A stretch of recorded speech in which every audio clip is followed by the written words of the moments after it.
Welcome to episode 4 of the No Scrubs podcast. I'm your host, Lewis, and joined with me today, the man, the myth, the GOAT, Stephen. How you going? I am pretty good. Pretty good. Got a lot to cover. I went in with very, not small expectations, but didn't know what to expect with State of Play. Looking forward to getting into it. Yeah, the only thing I expected to see there wasn't there. And that was Death Stranding 2. I saw something like Hideo Kojima was like, oh, I'm editing a trailer, so I'm like, oh fuck, here we go, here we fucking go, what's this man cooking up? Turns out fucking nothing. So, but I was very pleasantly surprised.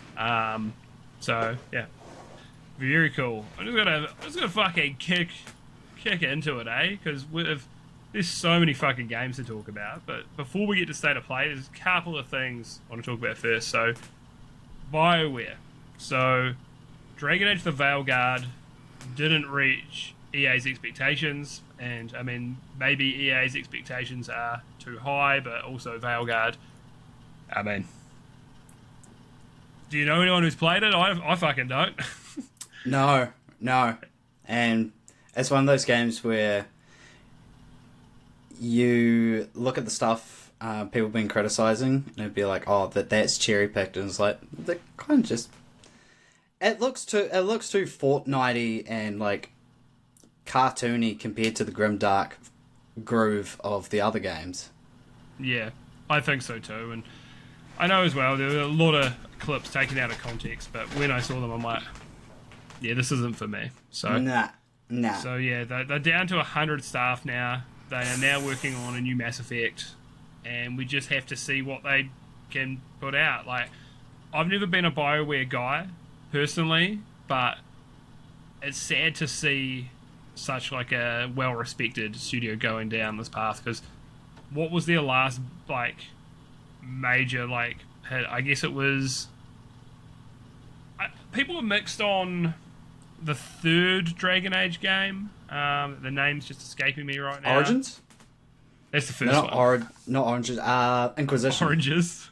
Oranges. Yeah, I love Dragon Age Origins. Oh, I called it Oranges. Damn, Oranges? Inquisition. All right. Inquisition, yeah, one game of the year that year. But I don't know, people weren't so hot on it. I don't know, I don't think there was a lot of competition, but even before then, a lot of people would say Mass Effect 3 is probably their truly last like outstanding game. So, you know, just depending on who you ask, but you know, they've had a few misses with Andromeda and Anthem, and now the Veilguard. That it feels like there was a time where BioWare could do no wrong. EA would never shut them down, but I feel like if this next Mass Effect game is not successful, this will be their last game.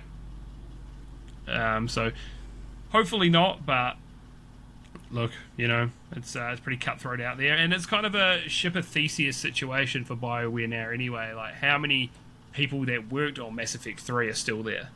Probably very few at this point. Like, is it even, if you remove all the talent from a studio that has the same name, is it the same studio?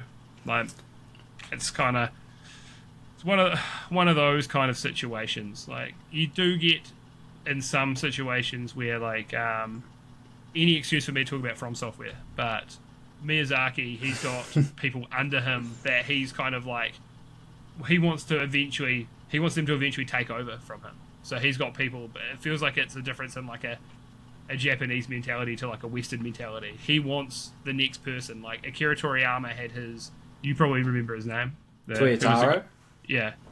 He had his like apprentice under him to then take over the mantle one day. But that feels like more of a Japanese culture than like a Western culture. It almost feels like with the Western one, I'm so great. Not saying any of these people at BioWare were like this, but there is a difference in mentality and training up your like protege that the Japanese like auteurs and game directors really seem to want to do, but not as many for the Western ones. So it'd be interesting to see anyway. So hopefully BioWare can do it, but I I think we're going to end up seeing them getting shut down. Personally, I mean, now their crown jewel would be Respawn. Like, hey, Respawn, you want to make a VR game? No, you're making a VR game. Okay, and it was not the best, but it was okay. You know, they did Apex Legends. They've done 2 Star Wars fucking third-person RPGs, which semi-souls like I really like. They're great games. So they just, and apparently they'll get them to work on an RTS now. I'm like, why are they working on an RTS? Like, what are you fucking doing? This is a shooter studio that now makes third-person action games. So, I don't know. I feel like EA's going to spread them too thin, because they've now got to pick up the slack from, like, the hole that's BioWare's kind of leaving by not making these massive successes. But I don't know, at least they've got, well, it's not FIFA anymore, EAFC. And also, like, Baldur's Gate 3 sort of, like... I mean, sex in games has always been a thing. But, like, you know how a lot of BioWare games is like, oh, they do, like, tasteful porn in games. And then Baldur's Gate 3 is just like, yeah, well, you can get fucked by a bear. What are you going to do? Yeah, I mean, BioWare was the studio that did the, original Baldur's Gate. True. So, did they do 2 as well? Pull it up, Jamie. We're very professional here. Yeah. It was BioWare that did 2 as well. So, yeah, it is interesting. It does feel like the torch has been passed over to Larian and CD Projekt Red and, you know, teams like that. I mean, say what you like about Cyberpunk, it did have a rocky launch, but the game now is in an excellent state. So I played it on PC, and other than a few performance issues, I really didn't have any major issues on launch on it. Wasn't one of the major issues is they were developing it for current gen PC, next gen PC, but then also like PS4 and stuff? Yeah, that was the real problem. They probably should have never released on PS4, but they were self-publishing, and I imagine they're like, we need to sell so many fucking units to make our money. And then just, you know, it's one of those things, hindsight would have been like, nah, we're not making it for the previous gen. It's only going to be PS5, Xbox Series X and S and PC, but it's one of those things, probably dollar signs in their eyes and realizing how much money they'd have to make. Because when you're self-publishing, there's no safety net. It has to be a success. So, yeah, but good luck to BioWare. We'll see how they get on and hope for the best. But I think hopium's all we've got. Yeah, and if not, it's like I feel there's a lesson to be learned. Yeah, make games people like. Easier said than done, but yeah, I think as well it's from a lot of the discourse online, from the very few reasonable people who were talking about it, it seems like it was more important to push a political agenda than make a good game. I know as well that they had to. It was originally going to be a live service game, and then they had to pivot it back into a single player. So I think the game's restarted like 4 times as well. So not an easy task, but and this as well goes for anything. It doesn't matter which side of the political spectrum you fall on. I would say that if it was a game pushing right-wing ideology as well, it would be like, look, make a fun game. Is more important than pushing any ideology. So, and I feel like on either end of the political spectrums, I feel like for people who want to play games for escapism, last thing they want is to feel like they're getting preached at. Yeah, absolutely. And this isn't saying as well that games can't be political. Like, there's a meme of like, I love back when games weren't political, and then it's like BioShock and Metal Gear Solid. They are, but they're not like trying to push their messages and agendas onto you. There are politics involved in there, but it's just not so. If you unlike this, you suck, or anything like that, you know. So, like I say, once again, haven't played it. I have no intention of playing it, but this is what I saw from a lot of the reasonable people online. Most people were just like, your side sucks, my side better, but those few people that were reasonable about it, it was good to get their insight on it. So the next thing was, I want to talk about also, hopefully, no more fucking any politics for the rest of the show. hopefully that's it. It'll only come up when it needs to be mentioned. Oh wait, but at the showcase they announced Politics Simulator. Nah, I'm not talking about it. Nah, it's not on the list. It was the best-selling games of 2024. So, unfortunately, the only stats I've got is PlayStation. I'd love to have some combined one, but it's still, and I think it's PlayStation in the US, but it still gives us an insight of kind of what's selling. You know, you think when you were, you know, more in the hardcore, you think of like you're the majority, but we're really not when you look at this list. The casuals are taking over, and I guess they've always probably been there, but it's just super interesting. So number 10 is EA Sports MVP bundle, which was Madden and college football bundled into one. So that's 10th. Number 9, Elden Ring. Yeah, casual game. Fucking. I was surprised to see Elden Ring on there because I mean it was 2022, but the DLC launched, so I guess a lot of people got caught up in the hype of the DLC and just wanted to get on board. But pretty amazing, 2022 game being in the top 10 list of the year. So pretty cool. EA Sports FC, so you know FIFA at 8.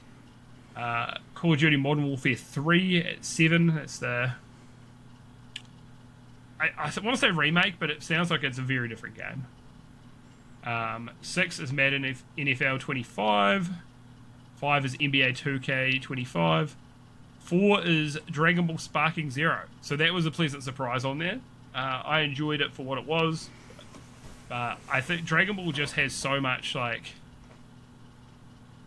Just the name value in Dragon Ball is so big. So, I mean, we literally referenced Akira Toriyama like fucking 5 minutes ago. So, yeah. So that was a pleasant surprise. Very cool. Helldivers 2, number 3, also a surprise. Loved Helldivers. Well, I mean, I still love Helldivers, but my kind of time with it's come to an end, I think. But if they do another big, pack, I might jump on board. Number 2 was EA Sports College Football 25, which, as a non-American, I was like, really? This is this fucking popular? Turns out college football is the second most popular sport in America after, NFL. So more popular than basketball, more popular than, anything other than football. So, very interesting. American football, not soccer. They don't give a fuck about soccer there, and you know what? Neither do I. And then number 1 was Black Ops 6. So, yeah, I mean, when you look at that list, how many of those are sports games, really? I mean, you've got, in slot 10, 8, 6, 5, 2. Like, half of it is sports games. And then Call of Duty there's a hardcore audience and a casual audience. But a lot of these games... Our old mate Callum, at one stage he was like, yeah, thinking about getting back into games. I'm like, oh yeah mate, what do you play, you know? Oh yeah, I used to play FIFA and Call of Duty, and I'm just like, oh yeah, fair enough mate, like that's your average gamer. Like, so yeah, sorry, what were you gonna say? It sounds like the key to success amongst casuals, like the people who play Elden Ring, is sports and shooter games that you play online. Yeah, I think the online component's a big part of it, but I think there's the social element to it. But annualized releases, I think, works really well for these people. It's like they're in a routine every year. Oh yeah, got to buy the new Madden, got to buy the new 2K or Call of Duty, and they do. A lot of their mates probably play it. They get on, and yeah. I feel like series like that you can justify an annual release because like updated roster and stuff like that. That's why it didn't make sense to me when Assassin's Creed was doing the annual releases. Yeah. I agree. It'd be better for them to take their time for those kind of games. You can only get away with it for something like that if you... And they do have multiple studios, but you'd have different studios working on different projects at the same time, but I would rather take your time and make a higher quality product. Doesn't need to be every year. Like, that being said, I know a lot of people said Modern Warfare 3 was crap, but like I say, I haven't played it. Black Ops 6, I loved. I had a real good time. I was playing it the other night with the boys, playing the new Zombies map. Matt Heafy features on a song, so I was pretty fucking chuffed. That was awesome. Did you trigger it? Yeah, we triggered the song. Did I tell you about I didn't listen to the song beforehand? I was like, I'm going to hear it in game for the first time. You want to earn that tune. Yeah, it was fucking... like, lyrically, not the best. It was kind of like, yeah, but it sounded fucking cool. And his vocals have gotten... he had talked about it a little bit, and he's like, I can now scream like I used to without fucking my voice. I'm like, and it shows in that song. He sounds awesome. So, yeah, bit of a tangent, but that's on brand for us. But yeah, so interesting list anyway. That, you know, as the more hardcore gamers, we're really not the majority. There's only a couple of what I consider hardcore games on that list. So yeah, it's good to see, mate. You gotta know your enemy. You know, we can crush the casuals. Dethrone them. That's the one, mate. No, you need it, eh? It's so good. It's so healthy to have that. Like, people that will spend. They might be the only games they buy. They might buy 3 games a year, and it's 2K, it's Madden, and it's that. But they're dropping in New Zealand, you know, $300 a year, and it just pumps it into the ecosystem. Maybe they're playing for PlayStation Plus or whatever as well. But yeah, keeps the wheels turning. Yeah. So the next thing was a Sleeping Dogs movie, maybe in the works, with what's his name, Simu Liu? Is that how you say his name? The guy who was in one of the Marvel movies. Interesting video game adaptation, because I never played Sleeping Dogs, but did it have that element of goofiness that's, like, obviously not quite Saints Row level, but the story was quite serious, but I loved it, especially because I've always thought GTA shooting and things like that is lacking. I always like the driving in GTA. Some people don't because it's too arcadey, but I always like that arcadey. But I feel like the Rockstar shooting to me always feels a bit average. And then the hand-to-hand combat is just run up and hit someone, and that's all you can kind of do with the melee. And the Sleeping Dogs is like, how about we're going to add some fucking combos for your, like, melee combat? I'm like, this fucking rules. I really like Sleeping Dogs. Also, the radio stations. There was a Roadrunner Records radio station, so that was pretty badass. Sick. Yep. So second Matt Heafy mention for the show. I think there was Lamb of God and stuff as well. And when you're like 15 years old and you're like, this goes so hard, man. So yeah, I'm interested to see if they actually get this off the ground, but who knows? Sorry, what were you saying? I was just going to say, I think one of the best, like, radio stations was in one of the Saints Row games, and it had Job for a Cowboy and what's their name? They do Motherload. Mastodon? That's the one. Yeah. Mastodon's featured in a couple of games, because they were in a Need for Speed game a long time ago as well. Yep. I think it was Blood and Thunder, so it's a good track.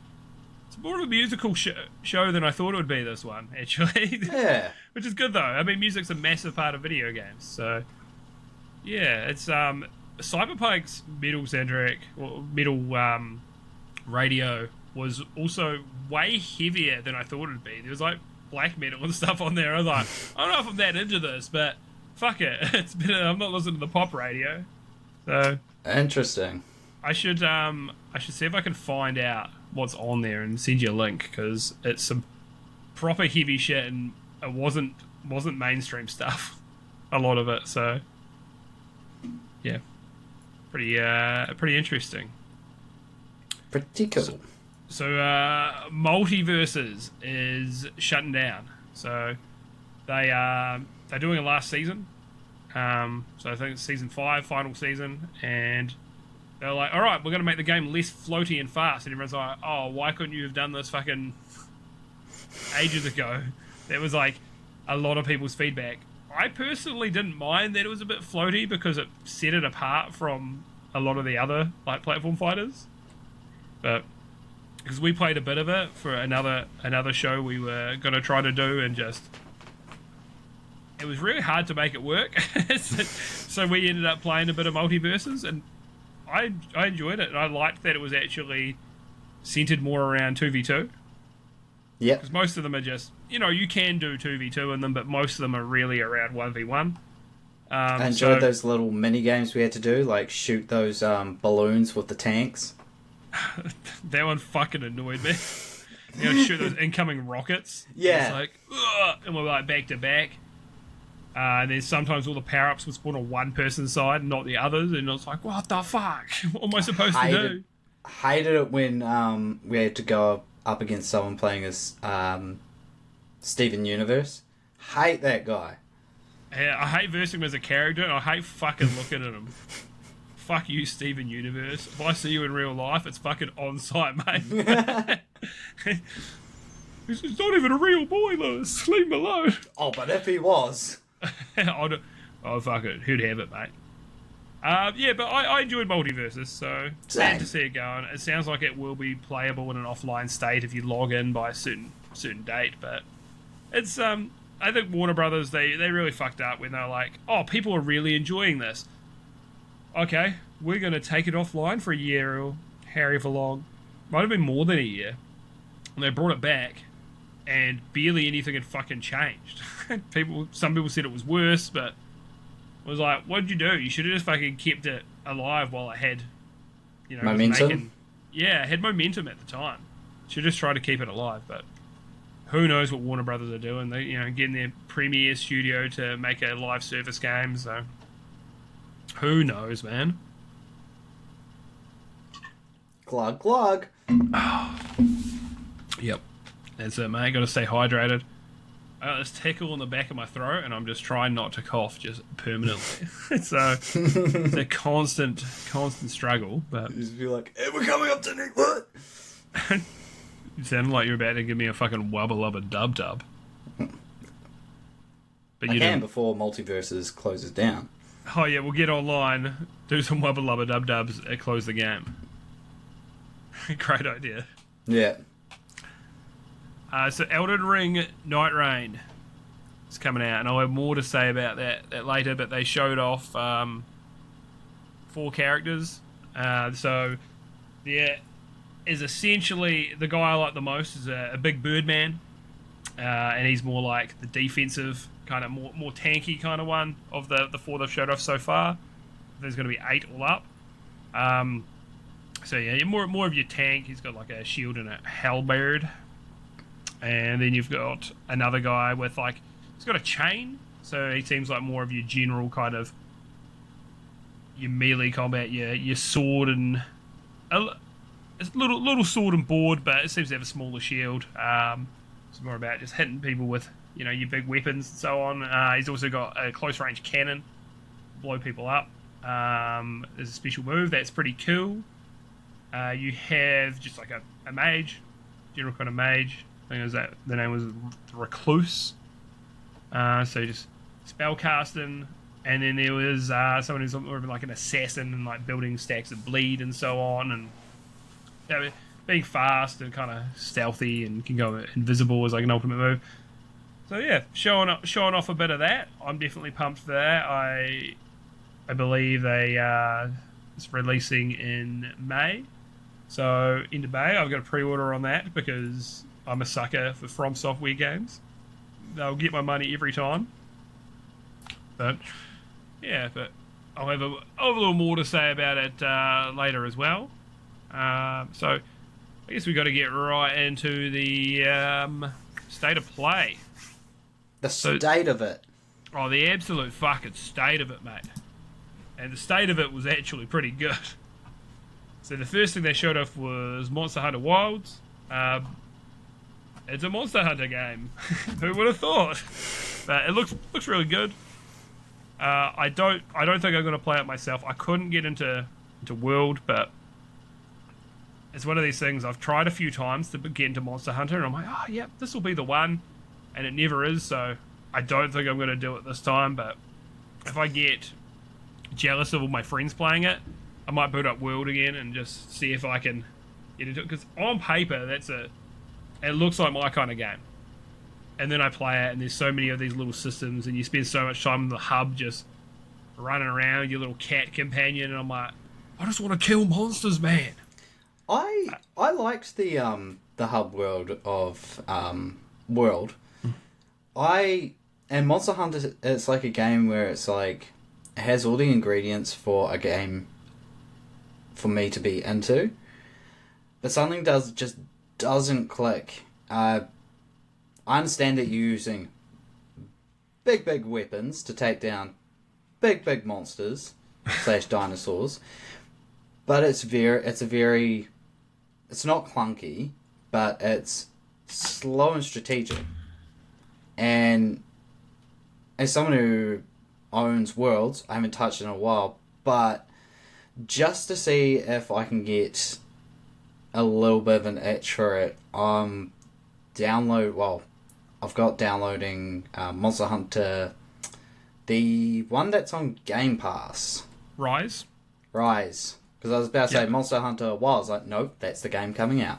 Because I tried Rise because I heard on a podcast that so I was like, oh, if you couldn't get into Monster Hunter Worlds, Rise is the one that kind of streamlines things, a bit more fast paced. I'm like, oh yeah, I'll give that a go then. Still couldn't get into it. Maybe we should try jump on Worlds sometime. And I'll be down for that. Yeah, I might enjoy it more when I play it with a friend because I say I'm not opposed to Monster Hunter. Like I say, I think it looks awesome. I would love to be into it, and it just hasn't clicked for me. So this game looks amazing. Things look. I don't mean this in like such a bad way either. Things look like a little janky, but in a way that is Monster Hunter's charm. It's hard to explain without it sounding like bad. It's not about real. It's not the most like fluid looking game like a lot of action games. Like a Devil May Cry is like super fluid, and this looks like kind of not as fluid. I don't know how to explain it, but it's not a bad thing. It's very like much you look at it and you're like, that's a Monster Hunter game. I wouldn't necessarily say it's janky. Like when I think janky and clunky, I look to like not the block, but the hit detection animations of like Mortal Kombat. To me, that looks like quite jarring and everything's really disjointed in Mortal Kombat. But Monster Hunter, it looks slow. But you are wielding like huge butter knives that are like 10 times the size of your frame. So it's like it's Monster Hunter, and also it's Capcom. We know that Monster Hunter makes them bank. So Monster Hunter Worlds is their best-selling game I think ever. That is wild. No, that's Worlds. Gonna get some mileage out of this. Did really well. This was also, I think, the game where Capcom were like, "Oh, we're gonna focus more on PC with Monster Hunter Worlds because they absolutely killed it. They're making more money on PC than they are on other platforms, which is super interesting. And they do great ports, man. They're one of the best in the biz. I had a thing actually lower down with another Capcom game to be like, bro, Capcom's killing it, but fuck it. Here's Capcom praise, bro. We're the biggest Capcom glazers because they are great. I barely play any Capcom games, but I just keep seeing what they're putting out. I'm like, dude, I'm so impressed. all the time by Capcom. The volume, I mean, they're a publisher, so of course they have heaps of internal different teams working on stuff, but the high quality bar that Capcom has, and just they consistently put out good games, it's great, man. Like, Ubisoft fucking take notes. Catching strays. Gone are the days of the bad Capcom ways of having DLC, but it's already on the disc. Yeah. There's still been a couple of those examples, like, not that exactly, but kind of recently. New Game Plus charge for... Or no, that wasn't them, that was Sega, wasn't it? RGG, yeah. Yeah. What was the one that Capcom did? Oh, it was the Fast Travel one, charging you for the resource for Dragon's Fast Dogma? Travel. And Dragon's Dogma 2, but it sounds like that wasn't really that big of a problem. It was... You could get the resource easy enough, but it was kind of... Yeah. And they did something similar like Resident Evil. Oh, you could buy this to skip ahead, or... To look up her skirt. Yeah, shortcut to upskirt. Easy. No, some stuff like that, but it's still, you can ignore it and it's fine. They haven't gimped you being able to get that resource in the game to sell it to you deliberately. There was actually, once again, Assassin's Creed's Catching Strays. I mean, Odyssey. It was the Greek one. Odyssey, where people felt like they had you could pay to get like double XP, and people felt like the normal progression. So that's scummy. Yeah, that's Ubisoft. They're not catching strays. They're getting shot at point blank range. That's scummy. We've marched them out in front of the fucking shooting line, eh? We've just yeah. No, I want to see Ubisoft do great things as well, because there's a lot of potential. There's a lot of IP. Oh, this was something that's been talked about, like the top, because it's a French family. They're like the majority shareholders, and they were talking about potentially spinning off with the most successful, like a new company with the most successful Ubisoft IPs, and starting a new one, and then I think teaming up with Saudi money and making a new company, because Ubisoft's too bloated. So I don't know what IPs they take, like Far Cry, Rayman, Assassin's Creed, Tom Clancy games, and then spin it off into their own company. But I'm like, well, why not just downsize what you've got? Which I know layoffs and stuff suck, but it sounds like they're hemorrhaging money.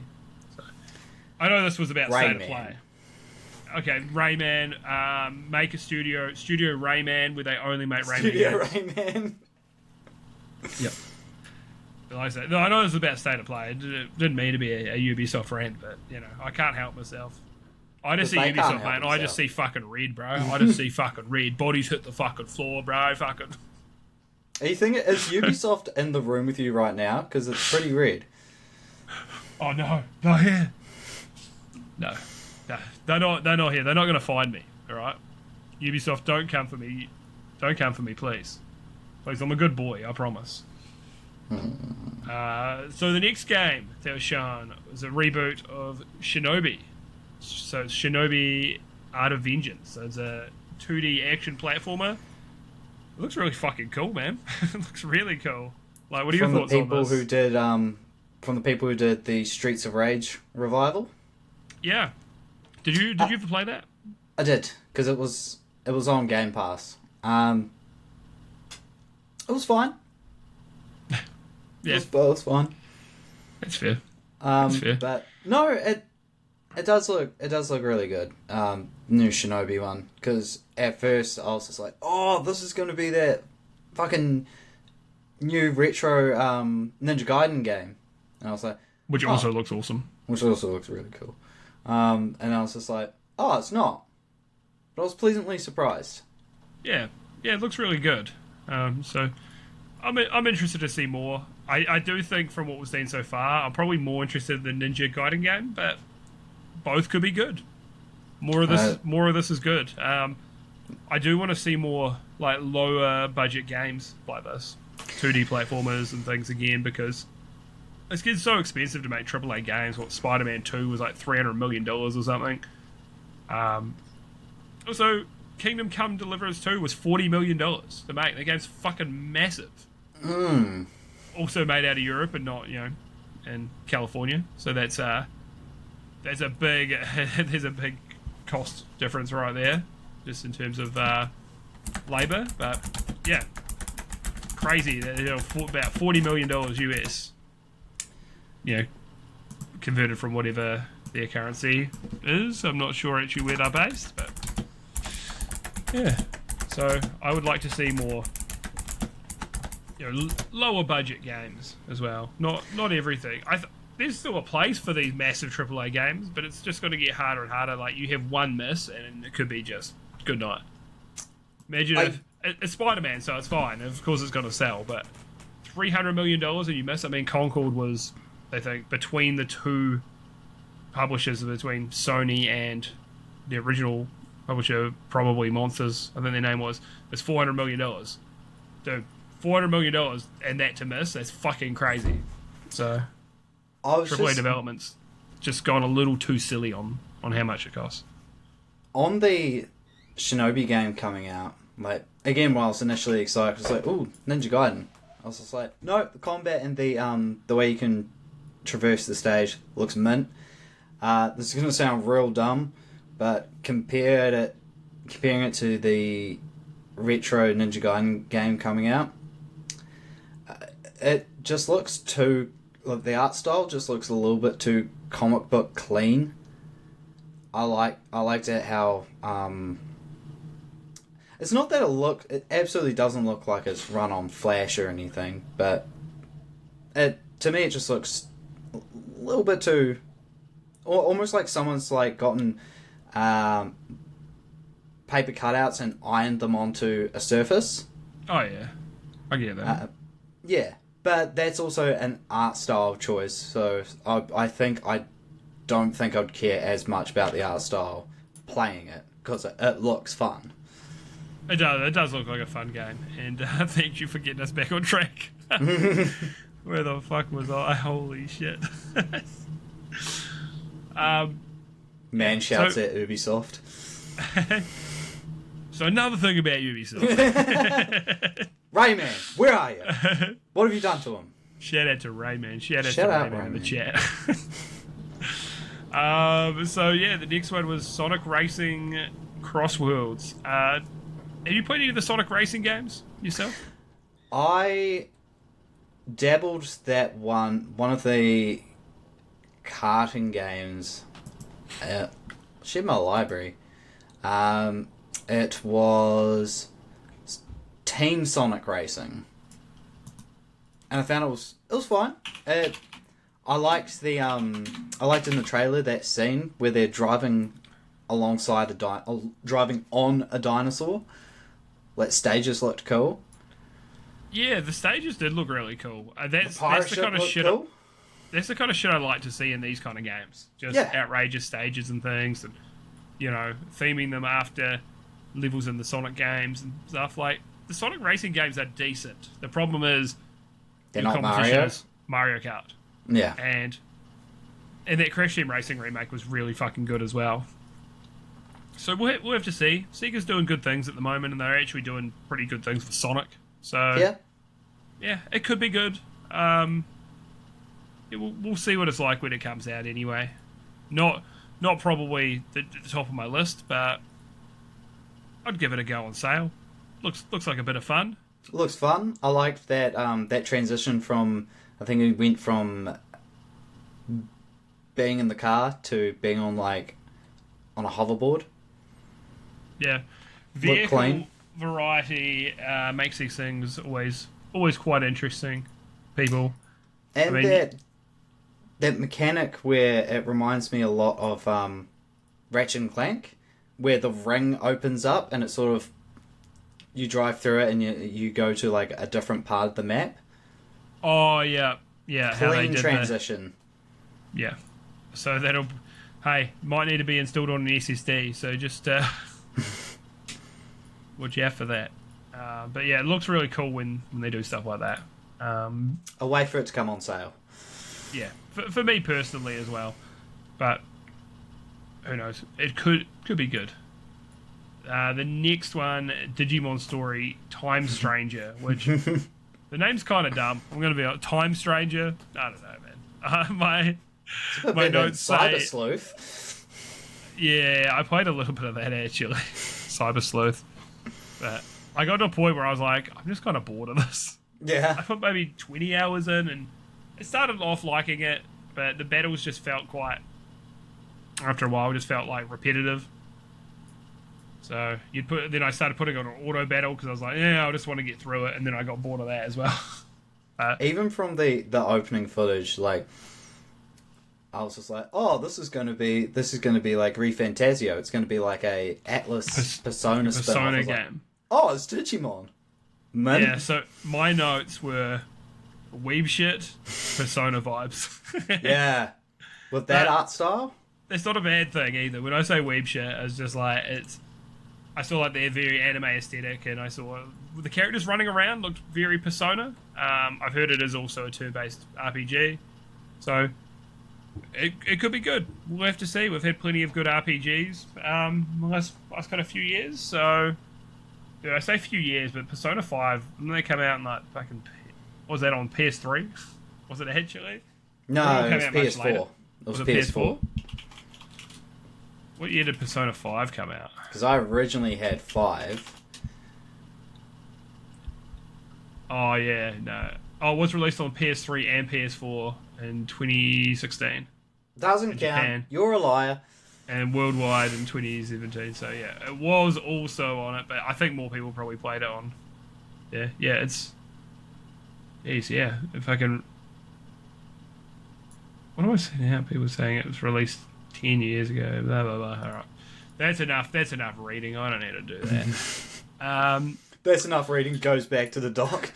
Goes back to reading my doc that I fucking had with all my notes. I'm interested to see more. I've still got a soft spot for Digimon. It was still probably... In my mind, I watched it more recently, but I watched like the first series probably 10 years ago. But it's good, man. It still holds up. It's good shit. So I hope it's a good game. I hope that they don't make it... I mean, it's based on an anime, but hear me out. I just hope they don't go too like anime on it and do all the anime tropes and things. Never. Because that's the stuff that I see that and I end up cringing and I don't. As soon as you see like the gates of a high school, you're like, oh, I'm not going to enjoy this. Yeah, I mean that's what I've always said. Is like Persona. It's like, oh, Persona's so good. I'm like, I'm sure it is, but I'm a 32-year-old man. I don't really just feel the desire to play as a high school kid. It's just not for me. That time of my life is long gone. I'm just not interested. So, hoping it's not that with Digimon, but I know Digimon does normally follow high school age kids or even younger, so it could be the case. So the next one was Lost Soul Aside. We're getting a lot of these names that sound like nonsense now. We got Time Stranger, we got Lost Soul Aside. So this game looked really cool. It looked really interesting. So it's like a third-person action game. Heaps of inspiration from Final Fantasy. I got some Azura's Wrath. Got some Devil May Cry, cause the stylish kind of stuff. It was very flashy. And it's a solo dev. It sounds like he's been working on it for fucking 10 years or something. So, yeah, I like what I've seen so far. It's definitely going to keep that on my radar. What are your thoughts on it? Oh, it was at first I was just like, as soon as I saw like the combos, I was like, oh yeah, this looks... It's like Devil May Cry, but a Final Fantasy protagonist. I reckon it looked real good. And also the fact, you said solo dev. It's like, that is mint.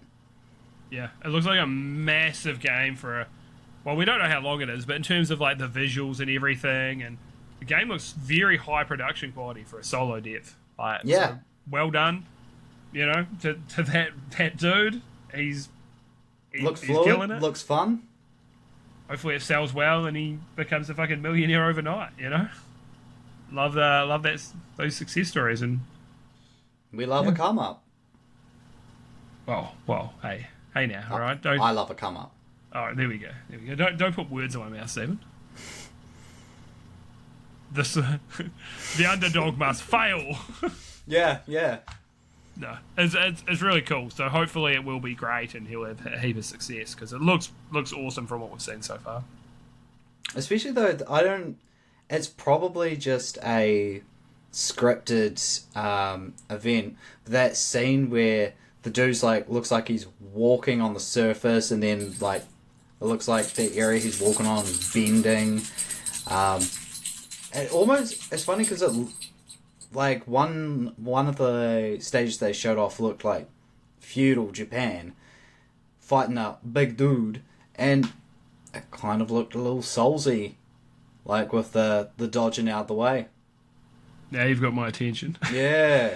Yeah, there's a heap of stuff that it's hard to know now. It's like, is this an action game or is this a Souls-inspired game, or it's quite hard to tell now from some of these trailers because we're getting a lot more third-person action games again as well. But there is a heap of Souls inspiration in a lot of these games as well, which I mean I enjoy, but some people might find that off-putting. So yeah, looking forward to seeing what that game's like. Yep. The next thing, which I was gonna skip over, but Stephen mentioned, there's a Pirate Yakuza demo out that I believe you've played. Yep. So what's it like? What are your thoughts on that? So the demo itself is quite short. Like you can just keep redoing battles, but basically it starts off in where Goro Majima, the guy with the eye patch, he's established that he's got a cruise ship and he's got crew members. So you get off onto Hawaii. Has he got a crew neck? Nah, he's just wearing a Hawaiian shirt. Okay, good to know. Oh, and just had to clarify. Then when you get when you get to Hawaii, that's when the first part of the tutorial starts, and man, the combat is fluid. Like he can swap between two fighting styles. One is very Devil May Cry-esque. Well, very hack and slashy, but when you change to Sea Dog, he dresses up like a pirate, wearing a snakeskin fucking jacket. And a lot of his moves are you hold the X button and because he's got two cutlasses and he would just chuck them. Also, another thing I liked about the combat is there's a summoning system where he'll start playing a shanty on like a violin, and it will summon, like you can choose what you only had I'm pretty sure you only had access to one summon. It was just a bunch of sharks. The cool thing is it's not instantaneous. Like you can get attacked while you're trying to do the sea shanty to do your summon. Out of their two fighting styles, I'm really enjoying the Sea Dog one. But then the other thing they showed off, obviously they had to because it looks like it's a core part of the game, is the nautical battles. And so what you do is you got like machine guns at the front, so you can get. But then you have your side cannons. You can pull up beside them, shoot, and then you can also boost and drift in the ship, which is real cool. And the ship feels heavy, like it's not a light vessel you're piloting. Is that the word? Driving? Sailing? Sailing. There's some weight to the vessel, but it doesn't feel as much as the only Assassin's Creed game I thoroughly enjoyed. The ships don't feel sloggy and clunky like in Black Flag. Catching strays again. Fucking Ubisoft. What about the quadruple A game that they put out? You know, that the first quadruple A game. What do they call that? What was the Ubisoft ship game? Oh, Skull and Bones. Skull and Bones. Yeah. So you're saying RGG has made a better ship game than both of those Ubisoft games? Yes. And I'm going to. I knew this discussion was going to cause us to shit on Ubisoft again. I knew it. Oh, the other thing I really enjoy is you park upside the opponent's ship, and you raid it, and it just becomes hack and slash again. So I reckon I'm gonna pre-order it because I haven't been let down by RGG. It is a continuation of my game of a lifetime and Infinite Wealth, and I don't know, RGG just a studio that just hasn't let me down. Yeah, they're your FromSoft, you know. Yeah, Yeah, I get it. Everybody's got that, you know. You've got a studio that you've got a lot of faith in and put out good stuff. I mean, they're just constantly killing it. So great. Glad you enjoyed the demo, and they're doing a crossover with Dave the Diver, which is like kind of doing like a.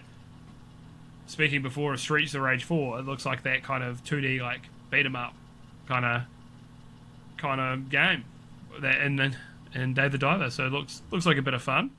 and it's cool because you get to see friggin' Ichiban and the sort of like adorable pixel art of Dave the Diver. Yeah, dude, the Dave the Diver art style is great. Actually, I've nailed it. It looks so good. So next thing, I don't have a lot to say about WWE 2K25 except Paul Heyman.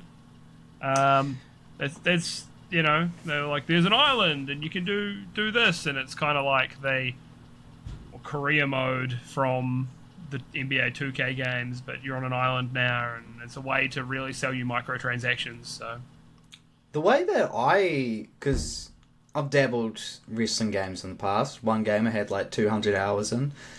When I saw like the island mode, my immediate thought was just like, it's like the World Tour Street Fighter 6 sort of layout, but maybe a bit more hubby. And I was just like, hubby, you say? Hubby. Is that what you refer to your partner as? I refer to him as, I wish I had one. No, but it gave me vibes of Street Fighter 6 World Tour. Maybe probably not as like open world, because it does look a bit like hub to hub sort of thing. But if you're a fan of WWE or wrestling games, you're gonna buy it regardless. Yeah, and it looks like the quality bar has gone up a bit from previous years. Looks like they're kind of getting that together now. So that's It does look a little anyway. floaty though, like combat wise. But I was just like, you'll buy it. If you like WWE, you'll buy it. Yeah, you're not really spoiled for choice when it comes to wrestling games. So yeah, No, yeah. but the next game was Borderlands 4, which while I did actually think it looks good, looks like a return to form. Randy Pitchford has me blocked on Twitter because he's fucking soft. So that's all I have to say about Borderlands 4. I will say the one thing was just like, that's cool, is that whole thing where you do those gigantic jumps and you just rain fire. I thought that was cool. The jump and shoot. Yeah, it does look good. Even down to the music in the trailer, I thought was actually really quite fitting for Borderlands. It was a good trailer, to be honest. So I'm interested to see more when they've got more to show. I think it was released in September, so yeah, I'm sure it'll be good. Thank you, Randy Bobandy. Which Randy? There were two in the trailer. Ah, the one that has you blocked. Oh, fuck you, Randy Pitchford. Next one was Split Fiction. So made by Hazelight, who brought us It Takes Two. Great game. Excellent game. Played through that not too long ago. Just great co-op game. So it's another co-op game from them, but it's two writers that there's a bit of sci-fi going on, and they're in these tanks, and they're getting transported into worlds of which, like, from the books that they've written. So one of them writes sci-fi novels, the other one writes fantasy novels, and they're kind of being transported into those worlds, and they're, you know, forced to work together. But it looks great. Heaps of really cool stuff in there. You know, in terms of It Takes Two had so many mini games in it, and that feel like this could be a full video game on its own. Like there's so many good ideas in those games. So I'm super interested to see what this game's about. I think it comes out next month, so I'll be getting that and playing through that with Alex. So that'll be a bit of fun. Yeah. What about yourself? You interested?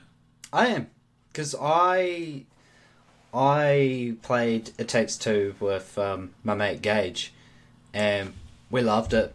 It was the thing I really enjoyed about it. It Takes Two was it didn't ever feel like there were elements of the previous stage just copy and pasted into it. Each level felt like it had its own unique gimmick to it. So I high praise for It Takes Two. So I am very much looking forward to Split Fiction. I feel they'll be able to build upon that formula of this is a completely co-op game. And and also I think it's cool, the idea, like the fact that the reason why it's sci-fi and fantasy is because they're two fictional writers. I think that's a dope premise. Yeah, it is cool, and it just from like a game design perspective, it just means as well they have so much more to work with. Yeah, by having both, which is really cool. So interested to see what kind of shenanigans happen in this game. I think there's some dinosaurs, so that'll be a bit of fun. Oh, it's a dragon actually. Oh, my bad. What? Strap wings onto a T-Rex. What do you got, mate? I won a game of fucking Wormspan last night. I'll have you know. I kicked everyone's ass. I know a thing or two about dragons, mate. Don't you fucking start. Alright. It took us forever to fucking learn how to play the game. And then the game went on so long. And now I'm very tired. Because I'm old. So next game, Directive 8020. So this is my super massive game. So they did like The Quarry and Until Dawn. I've heard Until Dawn is really good. The original one apparently better than the remake, but and I got the vibes of like Alien and a little bit of Dead Space, and more than anything, The Thing.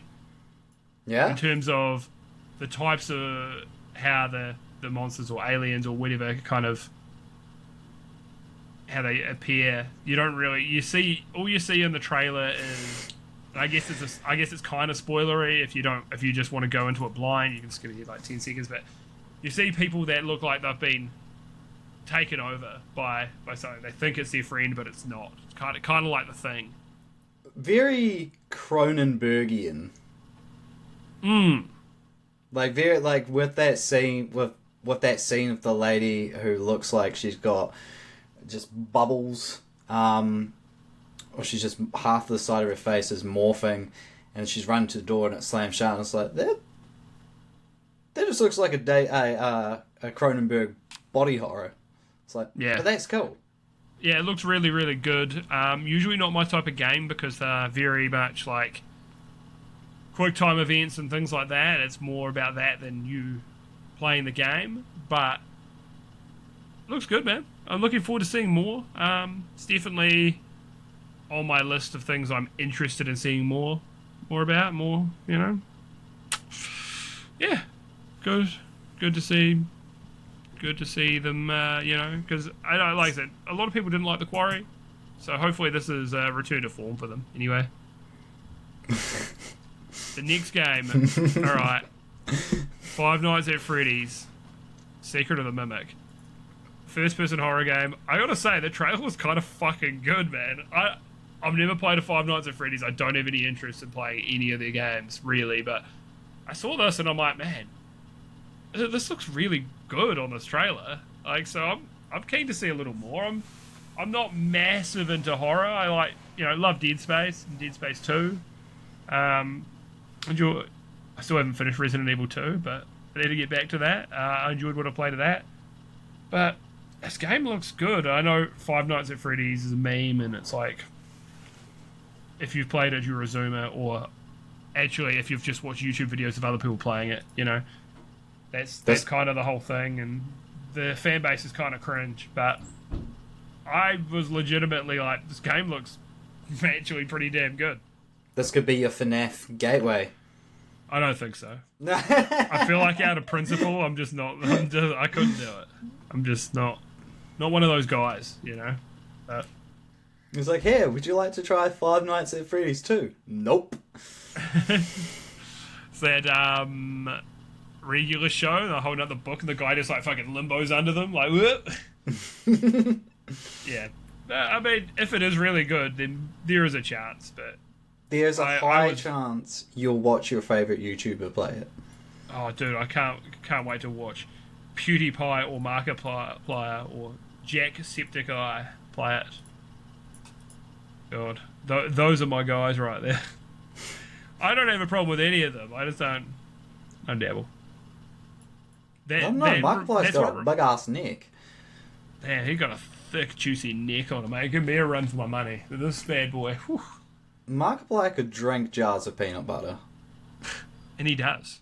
Does he? He got so buff. Oh. Yeah, I just think of that era of YouTube. Those were the kind of people that would play these kind of horror games and overreact. But yeah, I hope it's great. To be honest, interested to see another trailer down the track.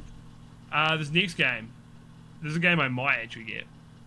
The Midnight Walk. It's a first-person claymation horror game. And it's also in VR. On PSVR 2. It looks really fucking good. It's like, there's something as well, claymation, there's such a charm to this. The only other game which is not claymation, but I could think of that gives me a similar vibe, is Little Nightmares. In terms of it. It's not like real scary, but there's things in it that look unnerving, and there is an element of horror, and there's like an eeriness to it, and I really like that kind of eerie vibe. But what do you think of this? So before today, I messaged you. I was like, hey, I'll watch the state of play. There were a lot of games that I felt were me coded. And I said, then there was one that I didn't expect to have my eye out on, and it's The Midnight Walk. Oh, damn. So that was the one. Yeah. I didn't expect it to be that one, but yeah, I was really impressed by that trailer. It looks charming, but also horrific. Yeah. It reminds me of sort of a mixture of three things. One with the stop animation sort of reminds me of a bit of Tim Burton, like Nightmare Before Christmas, mixed with a bit of... You ever heard of the game The Neverhood? The name rings a bell, but I'm not super familiar with it. It's like a old claymation side-scrolling puzzle game. And... Oh, yeah, I've seen... Dude, there's the guy I follow on Twitter that actually has his profile picture of The Neverhood. Like, the main character. But the fact that it's like all... Like, it's done stop motion, it's a small studio, but also that scene where you see that thing that looks like Sackboy's been on the crocodile, or it's been on like yeah. crack. I was just like, what is this? I did see some memes about that, eh? Yeah, man. It's very unique. I bet it costs fucking heaps to make because claymation is so expensive and so hard to do. So, man, I just really hope that this does numbers because there's very little out there that's like this. And it's going to be probably doubly terrifying in VR. Yeah, because it looks like it's probably PSVR 2 only, so I wouldn't be dabbling. But if it came out on Quest 2, I'd be interested for sure. Yeah, that was my that was one of the main game that took me by surprise. I was like, this was Steven's pick of the show. Yeah, basically, yeah. Yeah, that's cool, man. That's a good choice. It's also it's a genre, like it's a horror slash, or you could say maybe walking sim, And I was just like, generally, well, I don't mind horror and stuff, but I was like, oh, I don't know. But then actually, when watching it, I was like, it looks fucking charming. Yeah. Charming horror, man. It's hard to do. Yeah. So, yeah, fucking good on them. Can't wait to see more on that. Next game, Darwin's Paradox. And I think it was published by Konami, of all people. And it's a 2D platformer. You play as an octopus. And essentially you've got to defeat aliens. Like, you're like, what? There's a bit of an Abe's Odyssey vibe to it as well. And you can, it's all about camouflaging yourself and hiding to get through. It looks really fucking good, man. It's like and can, like that scene where it's like there's a security camera's like visual beam. Sorry, the word I'm looking for is light. Is shining down, and you can anchor it out so you can run underneath. It's like, yeah, man, interesting. I was really impressed by the trailer. It looks really cool. Bit of Inside kind of vibe as well. Have you played Inside? No. I should get you to play Inside. It's so fucking good, man. It's such an outstanding game. Highly recommend. It's by the guys that made Limbo, similar kind of game, but it's yeah, I really rate it. It's not a long game either. It'll probably take you 3 hours. But Also, very similar vibe. It looks a little more interactive than Inside. Inside is more about waiting for your time to kind of run across certain parts, but you've got to solve a couple puzzles. I like the startup premise is you're on the back of a truck to like a meat processing facility that's run by aliens. So yeah, no, it looks we love charm. We love charming looking games. Absolutely. Yep. So there's a good chance I'll end up picking that up. This looks great. The next game, I'm going to be honest, this didn't impress me at all. Warriors Abyss.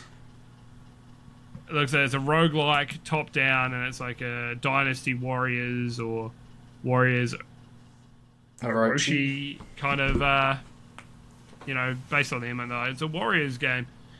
It looked like a mobile game to me. I just wasn't impressed at all. Nah. I've got no interest in it. I think if they stylized it differently, or yeah, you have any thoughts on this? No, like I was just like, oh, a Dynasty Warriors spin-off, because like the new Dynasty Warriors looks cool, and I was just like, oh, cool, a spin-off. But looking at it, I was just like, I don't know, the graphics, I would say they almost look like the character models at least look PS3-esque. And I was like, well, they're not winning in the visual department for me. And I kind of just feel there's so many other roguelikes. Like, I know that it's a roguelike, but it's a different style. But the Deep Rock roguelike, it had that art style choice for that. Looked really good. And it's an exceptional game as well. Compared to the Warriors Abyss, I was like, oh, it does look, yeah, like you said, it looks like a phone game. Yeah. It just looks like a free mobile game that would just, oh, you want another go? Yeah, watch this ad. That's just how the game looks. I'm not a big graphics guy. Like, I'll point out when I think graphics look average, for sure. But overall, a game just having bad graphics isn't enough for me not to play it. But nothing about it impressed me, really. So there's a lot of dudes on screen, yeah, but a lot of dudes that look like shit on screen. It just doesn't... You need to do more than that to impress me. I don't know. I'll see what some reviews are like. Maybe some people will enjoy that, and people who like the Warriors games will enjoy it, but... You're just saying as well, apparently the new Dynasty Warriors is really good. People weren't really impressed by the previous one. I just want to check, is that out? Dynasty Warriors Origin, I think it's called. Origins, yeah, okay, that is out. So I've heard really good things about that. So yeah, if you want a game and you're just killing heaps of dudes, Heaps I would of dudes. say so many dudes. So I would say many play dudes. Dynasty Warriors Origins. They tried to do an open world Dynasty Warriors years ago. Like that makes it sound like it's ages, but not that long ago. The grand scheme of things, it was like there were just these massive gaps in between you and fighting enemies. And why Dynasty Warriors was so good is that you were dense, like fighting like the maps were like laid out in a way that I go over here and there's fucking 80 dudes and you kill all the dudes and then you go over to the next bit. You don't have to run that far. You know, the PS2 era was great because the limitations caused it so you couldn't have them way too far away anyway. Yeah, dude, I remember as well, the dudes would just pop in all the time on the PS2 Dynasty Warrior games, but I was a kid and just it didn't really faze me at all. A lot of Dynasty Warrior or Muso games,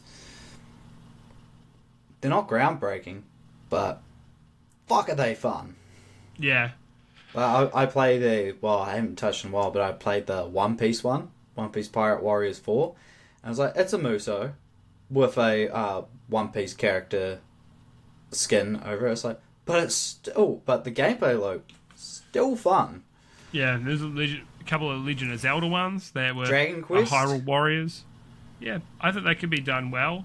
Gundam? So, I want to see something else. If they attempt this kind of game again, I'd just like them to take a different approach with it. I think Warriors Abyss could be better if they change the focus a little bit on it. I get as well top down can work, but if I'm playing a Muso, it's not how I want it to be. They could straight up do a Dynasty Warriors roguelike, and it could be kind of sick. Yeah. So, yeah, not writing it off completely, but it's just compared to the other things shown at State of Play, a bit on the underwhelming side. Absolutely.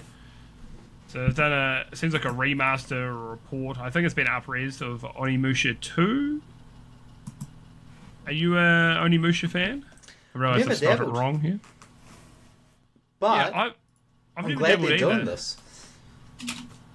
Yeah, it's it seems to be fairly popular. I remember, you should probably shout out once a show, my boy Matt Code, years ago at his place, and he was just playing an Onimusha game on PS4 because they'd done like some port. Maybe it's the first time I'd ever seen Onimusha. Was playing a fucking port of it. So yeah, it looks cool. I probably won't get it myself, but it'll lead into our next one. So I believe it's Onimusha 4.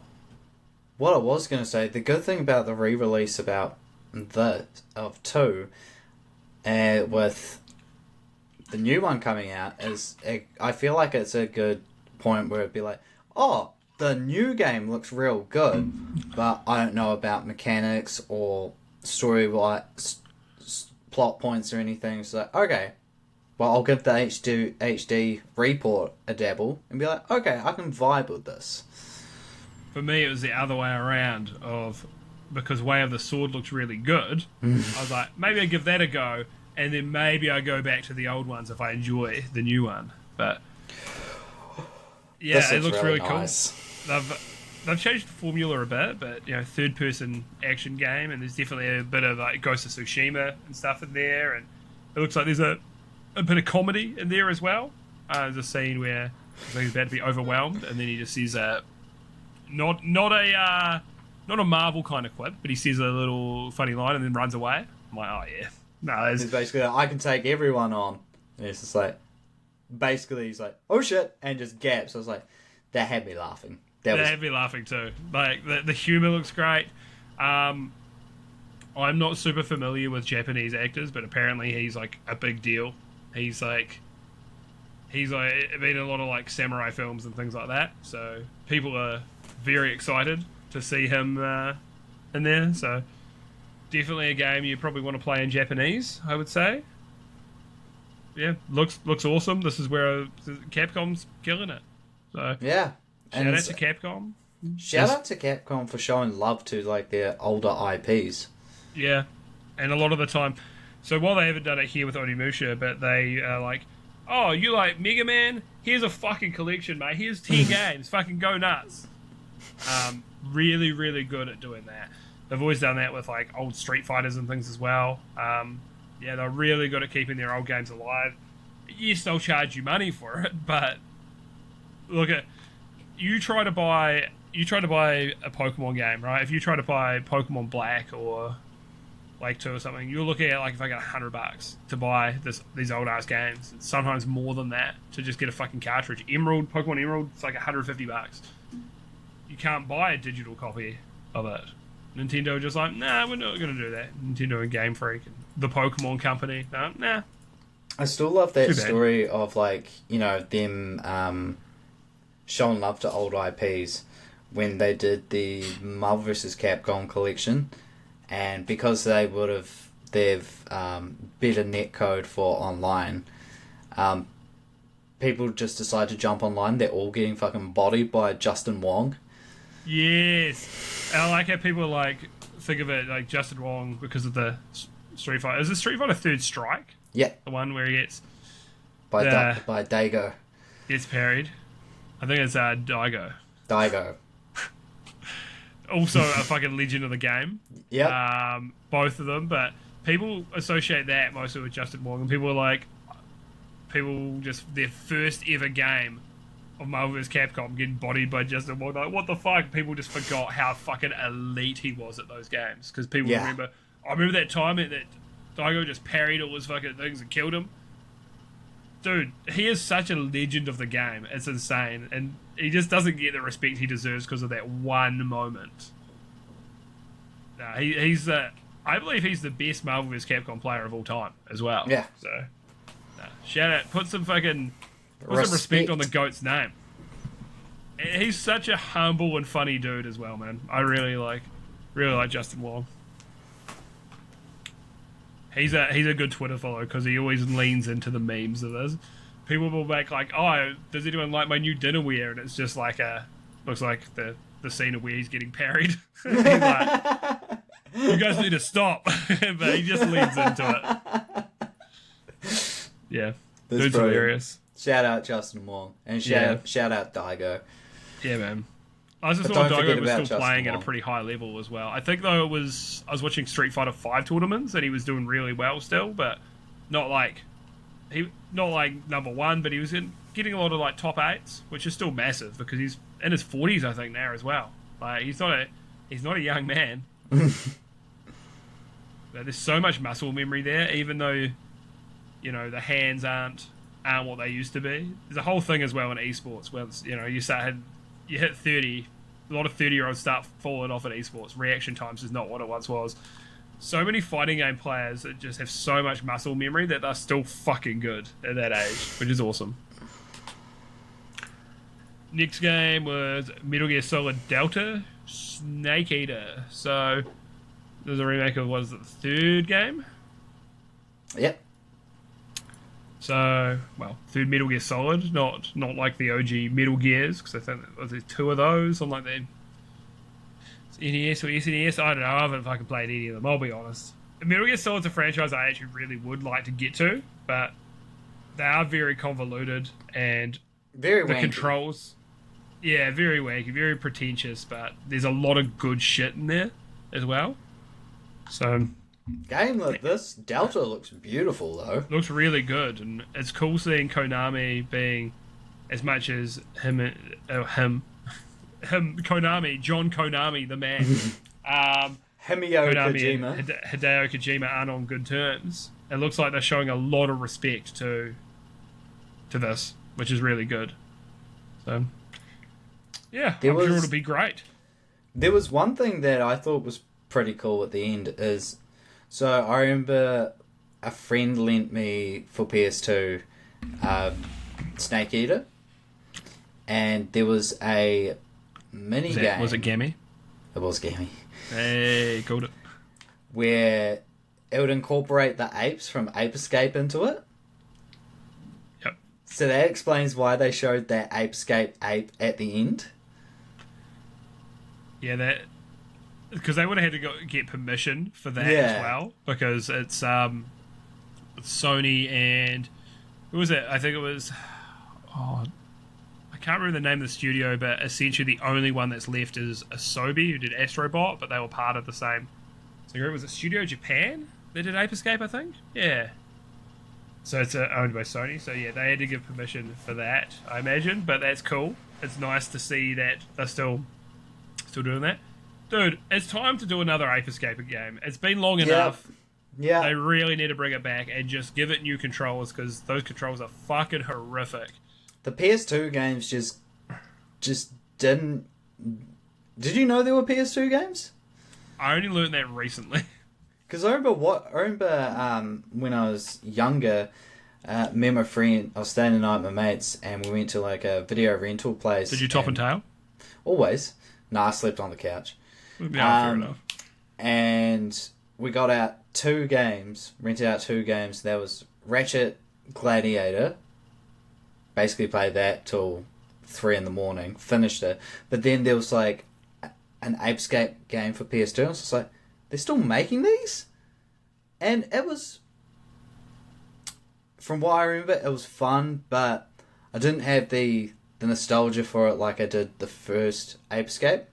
Like, I remember playing it on Ape Escape 1 on PS1, and it was the first game I'd ever played that forced you to use the analog sticks.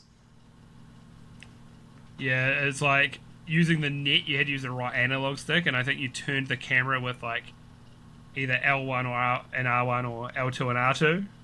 But that was like a pretty common practice back in the day.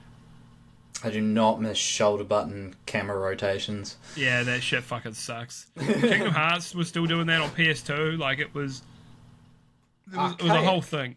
Yeah, a way of the past. Yeah, man, absolutely. And the Halo was such a big deal because it was like it revolutionized those shooter controls to be like, this is going to be the standard now. You're going to use fucking thumbstick to turn. Like, there may have been other games that also had done it, but that was the one that really made it mainstream.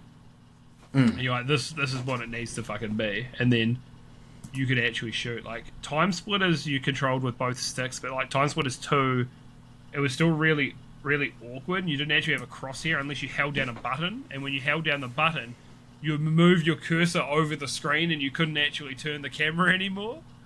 There's just weird shit like that. So I was just use shotguns because if they were roughly in the center of the screen, you'd hit them. Me and my brothers would play and would like try to end a level with 100% accuracy. How'd that go for you? Pretty good. Oh yeah. If you're only using shotguns, mate, easy. Yeah, so stuff like that. I know we went way off topic there, but yeah, it's super interesting. Good to see Ape Escape getting some love. Ape Escape's getting a lot of love at the moment because it's heavily featured in Astrobot as well. Now, at a whole Ape Escape level. Well, this one was interesting. Hell Is Us. Yeah, so this for me was my game of the show. Well, this and there's one more, but there's no gameplay, so I don't count it. But yeah, I was super interested. I'm just gonna read my notes from this. Weird sci-fi vibes, like because it's kind of hard to say. There's not just one particular thing it's kind of borrowing from. It was like weird and eerie and like that. The gameplay was kind of actiony and maybe a little Souls-like. Oh, that sounds fucking awful. It's a Souls-like. Yeah, so there's a bit of that in the combat, which I was like, that looks really cool. And then when I watched it again, I was like, there is a little bit of like Death Stranding vibes in this as well. Like a little bit of that Death Stranding weirdness, and I wanted to know more. The first trailer for Hell Is Us that I saw didn't really do anything for me. I was like, oh, okay, it sounds generic, it looks generic, and then I see this trailer, I'm like, I want to know more, man. Yeah. This game looks fucking awesome from this trailer. When I saw it, I just saw the guy in the hat and the hoodie. I was just like, oh, what is this? What is this? Watch Dogs? And I was completely wrong. Completely. But yeah, the guy takes off his hat and he's just like, He's got the little dicky hair. I was like, this guy looks funny. And then when he's fighting, he puts the mask on. The combat looked solid. I was like, okay, I wasn't expecting this sort of gameplay from the jump. I was expecting maybe a Watch Dogs like shooter, but no. Like you said, I want to see more. Absolutely, it's yeah, great trailer. I was just looking up who's the developer? Rogue Factor. What have they done? Oh, they did Necromunda, that Warhammer game. That was fairly mixed in the reviews and stuff. My understanding is that it didn't live up to its potential. Could have been very good, but it just fell a little short. So there's a lot of good DNA in there. So yeah. Oh, it's available to pre-order for $90, so not a full price. Comes out in 6 months. All right, fucking done deal. That's on my Steam wish list. So yeah, very much looking forward to seeing a little more of that. Next one, Lies of P. You got something to say, Steve? No. No, you don't. No. Okay, no. Interesting. No. Lies of P. More like Lies of P. There we go. I was like, weird. It's a matter of time. It's a DLC. It sounds like it's a prequel. Looks fucking awesome. So, very much looking forward to that. I think I've said that so many times, but it's just such a fucking good showcase. I couldn't believe it. Like, so I know people were wanting one massive thing, so people were disappointed, but we just got a lot of really good things. Things I wasn't expecting at all. So, yeah, looks fantastic. And hopefully it comes to Game Pass, because that's where I played it. If not, I might buy the DLC through the Xbox Store and then still play it through Game Pass. It makes me want to revisit Lies of P. You should, man. It does get really fucking hard late. One of these bosses had me... I was stuck longer on a boss than I've ever been in any Souls game. But, yeah, man, I absolutely love the game. This is the best From Software experience you can get from a developer who's not From Software. They do some things even better as well. Like, their storytelling is a little more straightforward. There's still more lore there if you want to dig for it. But like a Souls game? Yeah. So that stuff is like Souls game, but the story is a lot more direct overall. From Software, they only give you little bits and pieces, and then you have to find it out through fucking lore. You have to find it out from reading item descriptions or just watching Vardy Vidya on YouTube, like I do. Yeah, so I reckon it's going to be great. They blew me away with the first game, and it is the first game. It's still the same game. It's DLC, but it's their first major game. So the first game they'd actually ever worked on was a remaster. This is NeoWiz. NeoWiz, I think, is that the developer or the publisher?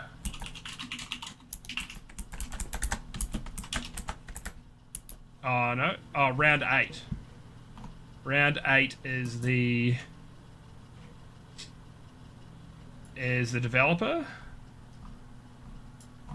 Yeah, Bless Unleashed. So they did a remaster of a game. So, yeah. And really, really good for a studio that doesn't have that much, like, you know, I mean, maybe they have experienced devs already on board. So I don't want to say they don't have much experience, but for a developer that hasn't been around that long, very impressive.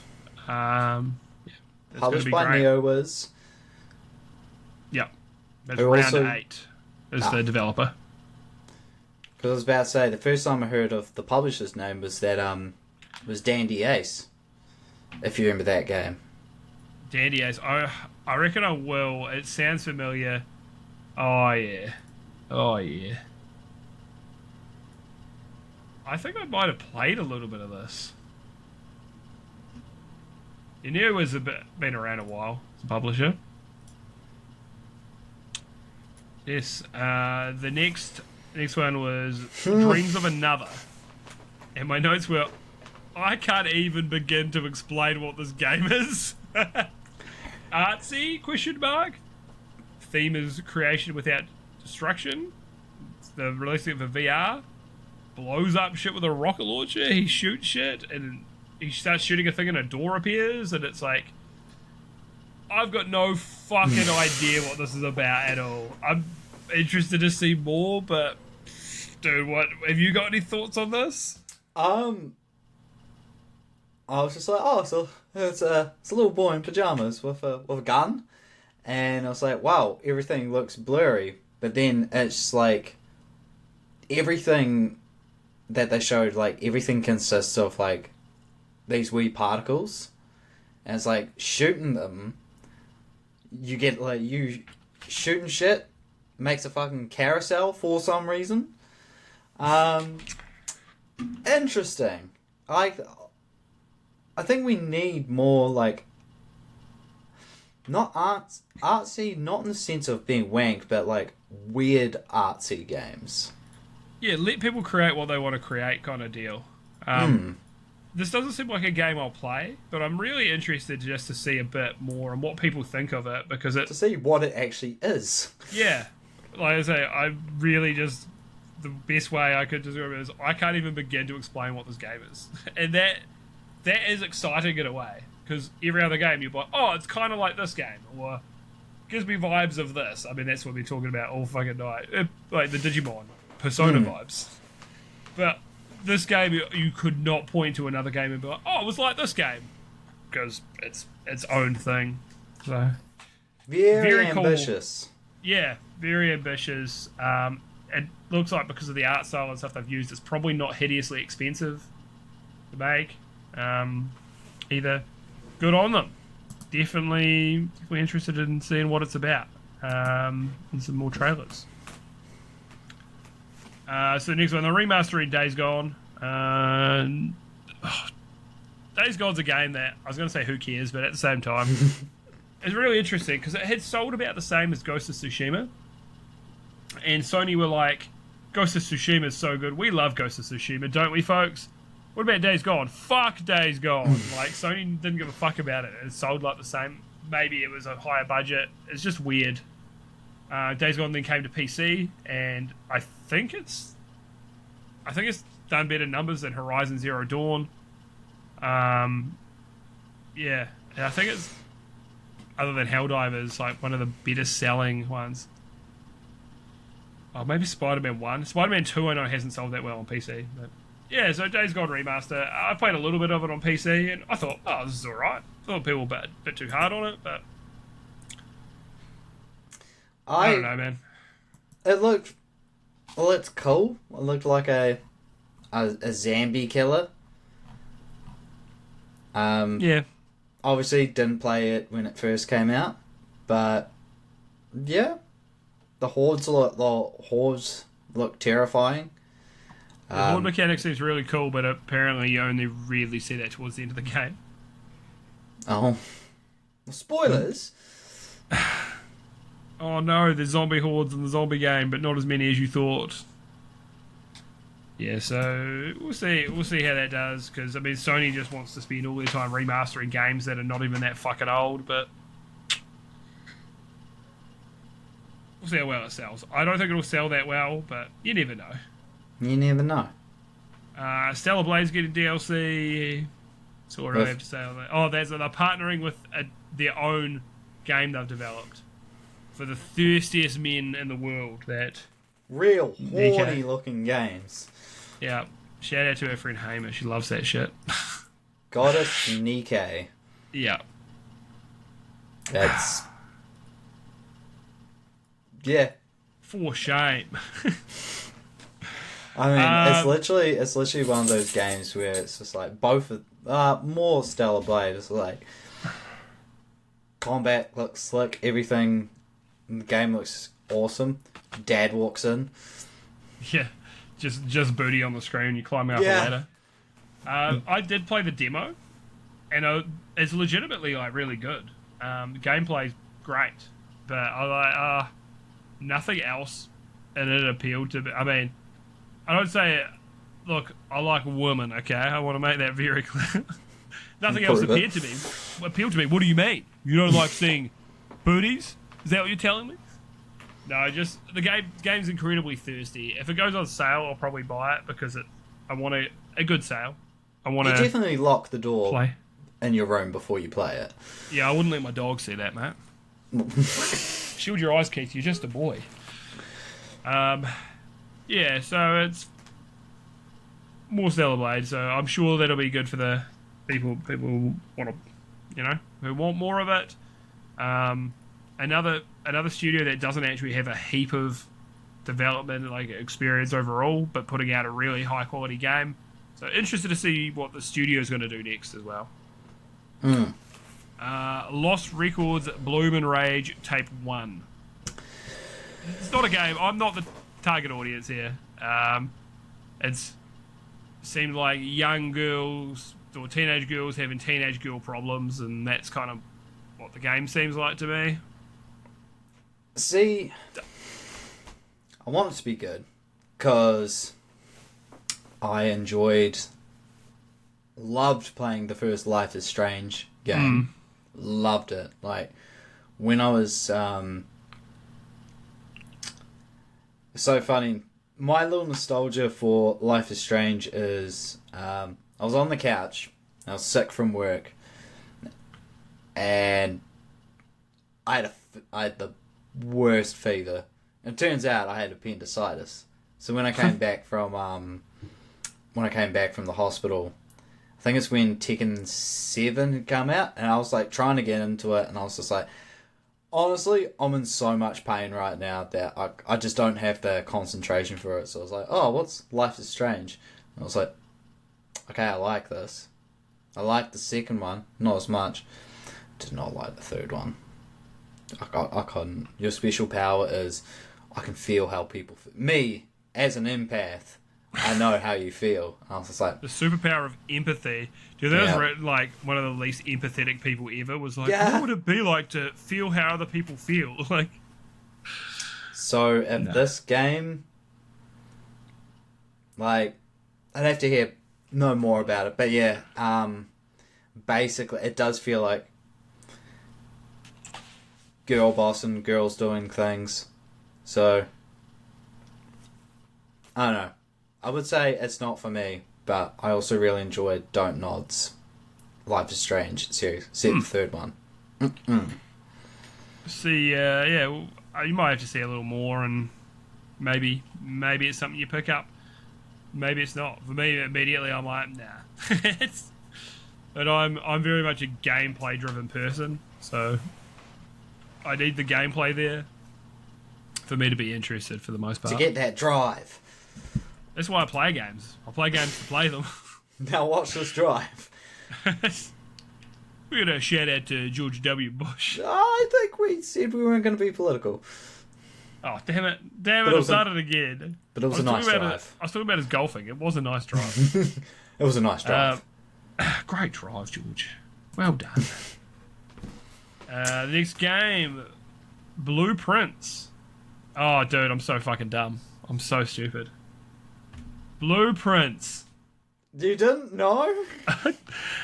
I didn't really hear it. I just kind of looked at the name. Oh, it's called Blueprints. Okay, cool. And then I was like, oh man, I'm an absolute fucking idiot. As soon as I said it out loud, that was like, oh, okay. I had no idea why I had that name until that very moment. Anyway, so I wrote a trippy walking sim puzzle game. It looks really interesting. Like those rooms you go in, it almost has like a... I know it's not a horror, but it's almost that liminal space kind of horror eeriness to it. Going to these almost like office areas, and then you've got to figure out a puzzle and stuff in there. Yeah. I think it looks really good. It looks like it's well made. Super interesting art style game. Real nice. Yeah, very nice looking art style. So, yeah, that could be a winner as well. It's definitely one of these ones that, if that sounds like you, definitely watch the trailer because it it was a really good trailer. They do a really good job of showing off what the game is, and you're definitely best to see it. This one, I'm trying to remember how to pronounce this. Abiotic. It's Abiotic. Yeah. Abiotic Factor. I didn't want to say abiotic factor. I'm like a fucking idiot. And I'm like, I know it's not that. Abiotic's Odyssey. Yeah. So, yeah, this game is interesting because it's kind of a defense, like a not tower defense, but defend an area. I guess kind of Orcs Must Die in a way, but it looks like you're more of like an office kind of area. So you're defending areas. It's got some crafting. It's co-op with the boys. I guess you're in it's more in like a lab, isn't it? Like an abiotic kind of lab. Yeah, it looks interesting. Definitely want to see more. It's the kind of game that, obviously, the stuff we know is all coming to PlayStation. We don't know which of them are going to come to PC or to Xbox as well. This is the kind of game I could see coming to Game Pass, and you get on with your mates and have a good time. Hopefully, if it does come to like PC, it can be like a game we stream on with the boys. Get the boys together. Also, this is a little bit of a side tangent. I'll keep it brief. It's not like us. I know, right? Have you played or many of the Orcs Must Die games? Because I see they've got the latest one on Game Pass. Yeah, I've played a couple of them. I tried this one. Game Pass. I played a couple of games and I'm like, nah, just not. Nah, fair. Just not hitting for me. But I've enjoyed them in the past. Definitely better with friends. Yeah. Yeah, they're worth a go.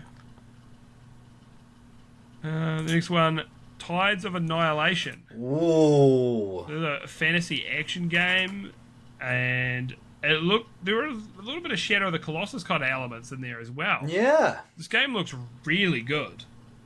I'm very much looking forward to seeing what this has to offer. Yeah, what are your thoughts on it? Oh, so when I was when I was seeing that message saying there's a couple of games that are very me coded, like this was one of them. Yeah, man, it looks great. The art style is stunning as well. This looks like it has so much potential. Looks like it also coming to PC now on my Steam wish list. Yeah. OS to be determined, processor to be determined, memory 16 gigs of RAM. That's all I got. So who knows? We're going to see this. Developer Eclipse Glow Games. This is their first game, at least, that's coming to Steam. I've also got to say it's a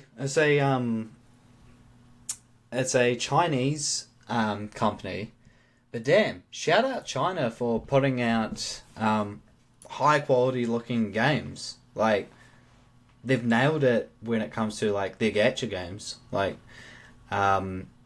Star Rail, ZZ, and even Wuthering Waves. They all look brilliant, and this game looks too, and it's not free. Yeah, like I heard as well, Wuthering Waves was, what did I say, it was like fighting game Genshin Impact with fighting game combos, and I'm like, that does sound appealing, but I'm not interested in installing another gacha. Another one. I installed Genshin when it was fairly new and played up until I hit the grind, and then it was like, nah, I'm not grinding, and never touched it again. And Paimon annoyed the fuck out of me. Holy shit!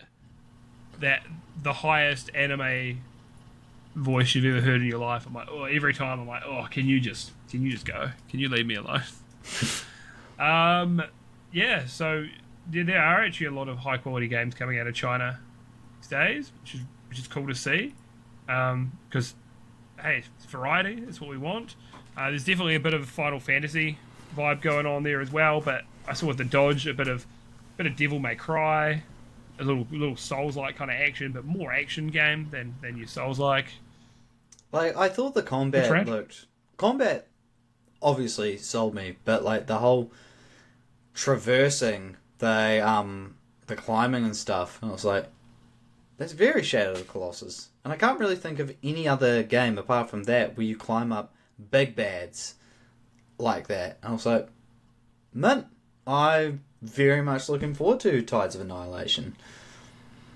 Yeah, looks awesome, to be honest. And voice acting's pretty mint. Yeah, voice acting seemed really good. That was the problem I had with some of the other ones. The games looked good, but the voice acting was like very over the top. This didn't seem like that. Who knows when the fuck this game's coming out? Because it also looks like my kind of bleak. Because everyone, I love a world that's in despair and miserable. Personally, from what I gathered from the trailers, people have been saying to the protags like, "Don't do it," and she's like, "I'm gonna do it." And then what she do? She does it. She does it. Girls get it done. Next game, Middle Eden, sci-fi FPS game. I thought this looked really fucking cool as well. Middle Eden is definitely one of the near the top of my list for this. I haven't played too many. I don't play as many first-person shooters anymore. Like I've been playing a bit of Black Ops Zombies and stuff, but this art style looks excellent. It looks fairly unique in the current day. I don't see a heap of games that actually look like this. I was surprised by it because I was just like, oh, is this going to be like, this will be the friggin' Returnal sequel. I was like, no, completely different game. I was like, huh. Yeah, there's a bit of wall running. Love a bit of wall running. Yeah, so again, we haven't seen, other than we saw that trailer and looks good, but definitely want to see a bit more. But it looks like it's probably getting it's probably pretty far through development. I imagine it looked like it was pretty well put together. And having played some Severed Steel, I enjoy some wall running. Oh, that's right. That's a game that you talked to me about that I've added to my wish list. And I think you bought it because it's like on sale for like $10. All right, you're probably right. I don't think I did buy it. This game is what Middle Eden. I'm just having another look. I see what you mean about it. Does have a little bit of a Returnal look to it. All right. Oh, so there's guys that did the game Ruiner. So it's a top-down game. So it's their first game in quite some time. Yeah, can't wait. Probably, like I say, very high up on my list. This next game, Mind's Eye. I wasn't sold on this, eh? I felt like it didn't give us enough. And there was a look about it. It looked quite generic, and I know this. So the game director behind it is like an ex GTA guy. Like, so he's definitely got a lot of experience, and story seemed kind of interesting. It seems like you're fighting like an AI that's like kind of taking over, and kind of Terminator, but they're taking control of drones and things like that. Third person shooting, and then showed off a bit of the driving and stuff. But yeah, I wasn't sold by it. It just looked pretty generic. It just didn't do much to wow me. So, and I haven't heard of the company that's making it. So it's an ex GTA guy, I think, is heading it. Builder Rocket Boy. Yeah. And I'm not writing it off, but right now I'm not particularly impressed by it. It does look a little bit generic. Yeah, it was one of the only games on there that did look generic to me, to be honest. Do we know when is... Oh yeah, they look like they're wanting to release it in November. Yeah, we'll see. I definitely have to see more. I won't write it off, but not particularly hyped about it so far. So the next one and the final one, so Saros, I think it was pronounced. Saros.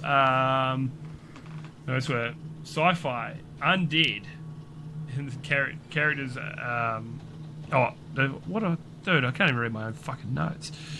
Characters, and they say come back stronger, so we can assume it's a roguelike. And then at the end, when the guy is talking about the game, he's like, "Oh yeah, we're building on Returnal, essentially." I believe the company was a Atlas. Could be the name of the company. Am I fucking that up? Pull it up.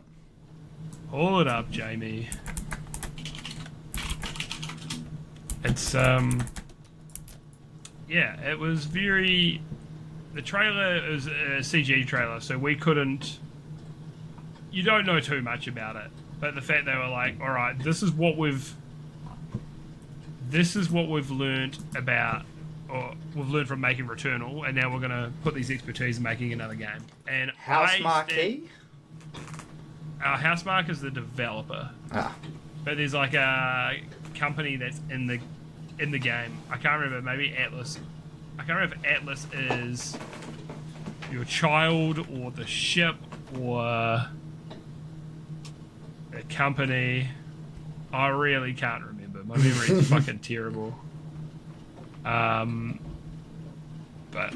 yeah, you see the company name pop up in the trailer, so it's in the same universe as Returnal. But yeah, I stand by. I believe, for me personally, Returnal's the best PS5 game. Best, I'd say exclusive, but it's on PC now. But a best game of the generation, really. Of it.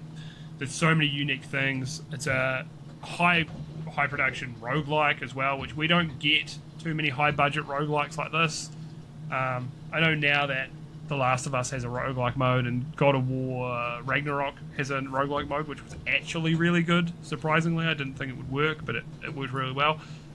Yeah, this game blew me away with how good it is in Returnal. So I can't wait to see. I know it's 2026 for this, but I'm pumped. And like I say, you generally have to have a rule to not get hyped for games without gameplay in the trailer. But they've already said they're building on the foundation of Returnal. So I'm so fucking keen for this, man. What are your thoughts on it? It was a CG trailer that looked mint. Yeah. Yeah, that's the right expectations. Yeah. I was like, this looks cool. Yeah. So that's the whole... Oh, sorry, you go? So, sort of going back to... sort of loops back with Metal Eden. One of the reasons why I thought it was Returnal is because my PT was just like... He mentioned, oh yeah, they're doing a sequel of Returnal. I was like, oh, maybe it's this game. It's like, no, it's the game. The real pretty looking trailer game. Yeah. I get as well why you could think that, and the female protagonist kind of had a little bit of that vibe as well to it, and that kind of suit she's wearing, where you see a little bit of that. Yeah. So I get that as well. Yeah, so that's the State of Play showcase. So I was very impressed by it. Also, when I said before about the people were looking for one big game and they didn't have it, we'd already seen heaps of Monster Hunter Wilds, so I don't want to say Monster Hunter Wilds is not a massive game. And the Pirate Yakuza, there's a demo out.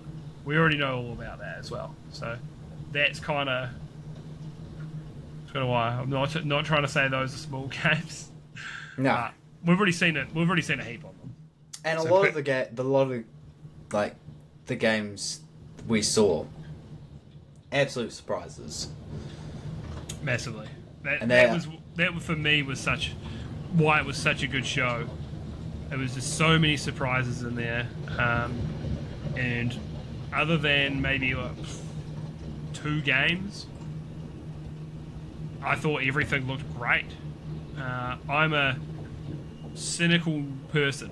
I'm very cynical when it comes to this stuff, and I couldn't believe online the sentiment was like, what a shit showcase. I'm like, what do you fucking mean, bro? Like, everything had something interesting about it, really.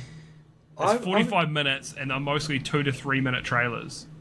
I would say, outside of Mind's Eye, every game sort of like, in their own way, sort of Out of except Mind's Eye and Warriors Abyss, all the games that came out that were announced, everyone knows Borderlands, but was memorable. Like Yeah. the Midnight Walk. I'm so pumped.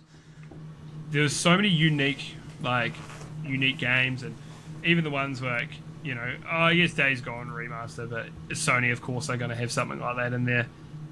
And even like Lost Records, it doesn't do anything for me, but it's something different. It's not just that it hasn't been done a million times. Yeah, Life is Strange has been done. I've done a few of them, but it's still something different.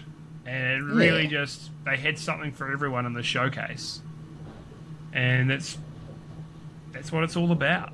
I don't think it was shit at all. Not everyone's got to.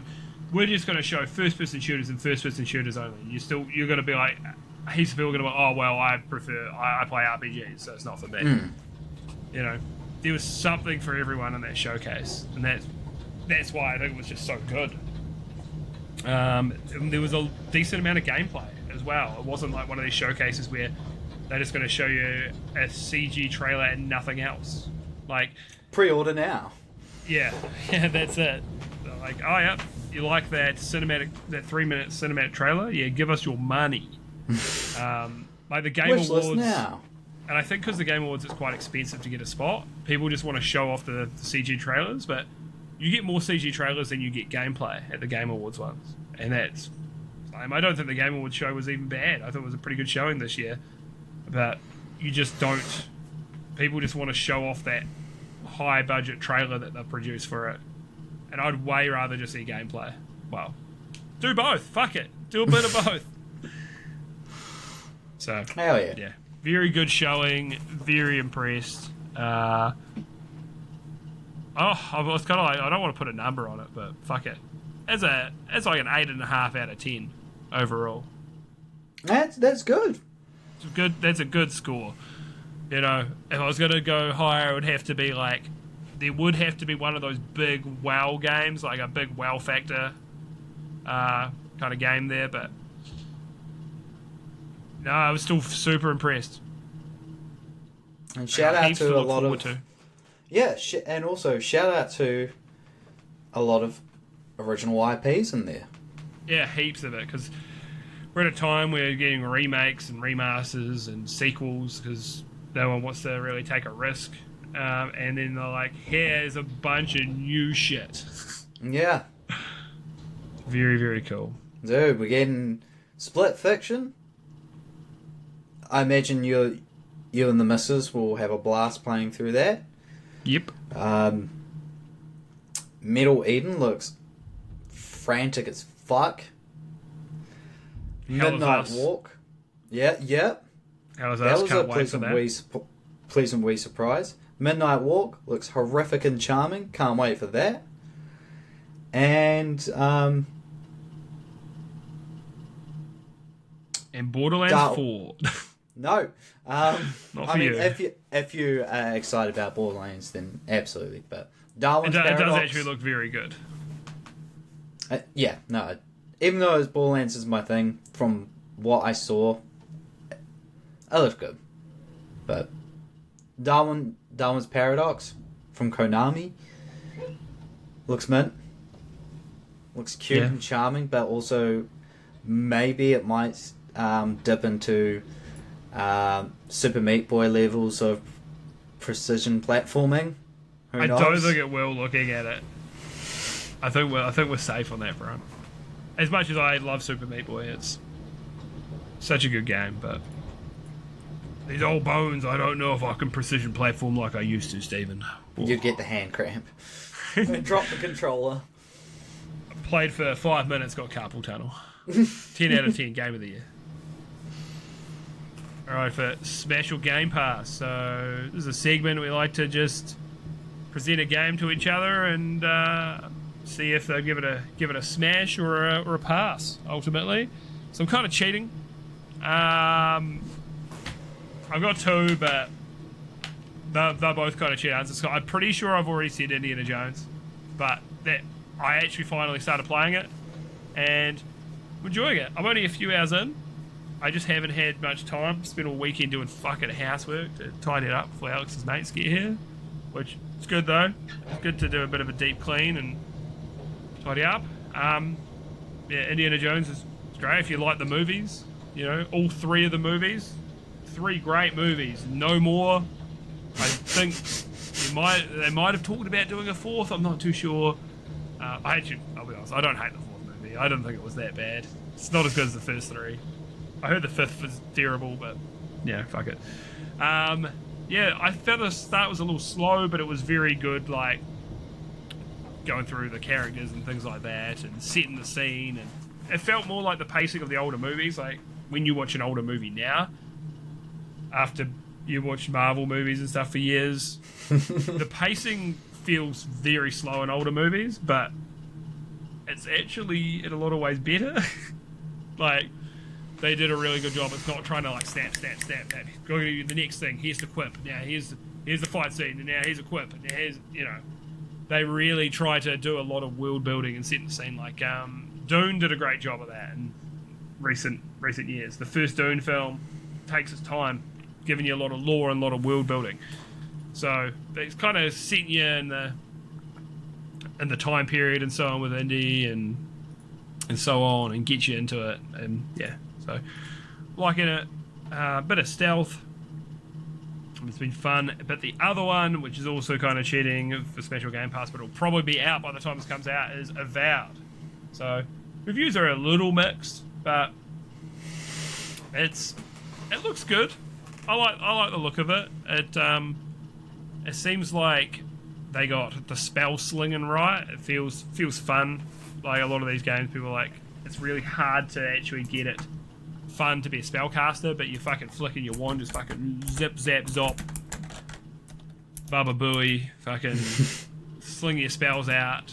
It looks really cool. Visually, it looks great. I've heard the story isn't amazing, but overall, yeah, looks good. So I do want to get to that, but the backlog is too big. So if I do, great, and if I don't, look, it is what it is. Do either Indiana Jones or Avowed appeal to you at all? So, funny thing. Indiana Jones, yes. Like, from what I've heard and seen, it's like, because it's all first person, right? Yeah. That I was like, no, I've heard good things. I'll give her a bop. As for Avowed, funny thing. So when we got copies of that at Job, we couldn't put it out on. We couldn't put it out on sale because the supplier who gave it to us didn't put the rating stickers on them. Oh. Yeah. Couldn't you just print them out or something? No, doesn't work like that. It had to come from like someone from head office sending the ones through. It was lame. It's fucking stupid. So stupid. But yeah, Avowed looks. You're not a Western RPG guy though, are you? Like they're not I'll really. give it a bash. I'll give it a bash when it comes to Game Pass though. That's the thing, eh? It's on Game Pass, so it's a low barrier of entry. It's just yeah, that's also, I wouldn't be dropping $120 on it personally. I'm cheap these days. I'm a lot more selective on that now. So, but yeah, it looks decent. What I've seen, like I said, reviews are a little mixed, but the good stuff's really good, and then the stuff that's not so good is just a bit meh. So, at least it has some, because I just watched a video actually today from SkillUp. He talked about it and he compared it to Veilguard and just said he thought there were a lot more redeeming qualities in it because he really liked the combat in it, and like I say, I'm a combat guy, so yeah, people are like, this is something that Obsidian's not really known for. I mean, Obsidian's a great team. Obsidian are excellent, but they're not known for their combat. They're known for, their their rich lore, their characters, their world building, things like that. And it seems like they got the combat side right. And people were like, well, that's awesome. And they actually fell short on the other side, which is very rare for them. So, yeah. We'll be interested to see how it reviews overall. I think it's in like the 80s, which is pretty good. Yeah. I think when games start, like I'd say, when it's from a glance looking at a game that I don't know much about, it's like if they're hitting like 80, that's good game. 70 is like solid game. That also, yeah, when I see a new release and people say, oh, it's only getting like 70% ratings, like that's still a good score. Yeah, absolutely. And there's also a whole thing of should we put that much stock in these reviews and ratings, but the problem is you want to look quickly just, oh, what do people think of this? Oh, okay, and then you move on. But yeah, we're at a good time though. Like everybody will have a YouTuber that they watch that's like, oh, this guy likes the games that I like, so what do they think of it? Oh, he didn't like it very much, so I probably won't be that into it either. And that's it. Like for a lot of people, like I've got my mate, my boy Matt Code. I like a lot of variety of games, but he likes a much bigger variety of games. He'll be like, oh, I was playing this. I'm like, oh, how is it? He's like, yeah, it's really good, but probably wouldn't be for you. Mm-hmm. And he's right 100% of the time on it. Like every single time. He knows me so well. I've known him since I was 8 years old. Dude is like... Shout out. He is so good with recommendations for me. Like, what do you think of that TV show? Yeah, it was good. You'd be into it. Yeah. But like, you'll like this, but you'll probably have to push past the first 3 episodes. I'm like, fucking sweet as, bro. Like, he knows me so well with my tastes that anything he recommend I don't play or watch, 100% hit rate. Dude's fucking... He's so good with this. So literally has your best interest. Oh, 100%. Yeah. He likes such a large variety that he's... But hey, what the fuck? This PC, it's not even switched on, made a fucking noise. I'm like, what are you doing down there, mate? Yeah. So, have you got a pick for Special Game Pass? So, the game I was playing, it's not Star Citizen. Citizen Sleeper, I was going to talk about, but it's very wordy, and like a lot of options are dice rolls. So I'm going to do a cop-out, Mum. Oh yeah, here we go. I've done it twice tonight, so you're allowed. So my cop-out, and this is because of an experience, I would say this is a positive experience. I've recommended my time at Sandrock before, but I started playing the online version with a mate, and at first he's like, "Oh, this is just like, oh, this kind of looks a little bit childish, a bit lame." I was like, give it time. The online mode plays very different to the single player. Like online mode, you can have up to 4 people. You have to build your own house, and most of the facilities that are in the solo game, you have to basically get them built. So there's not really a storyline in it, but it functions a bit differently. And my mate was like, "Oh, I've been really enjoying this," and then he started playing the single player, and he's just like, "Dude, it's so different. There's like a big story to it." I was like, "Yeah, the single player has so much story to it.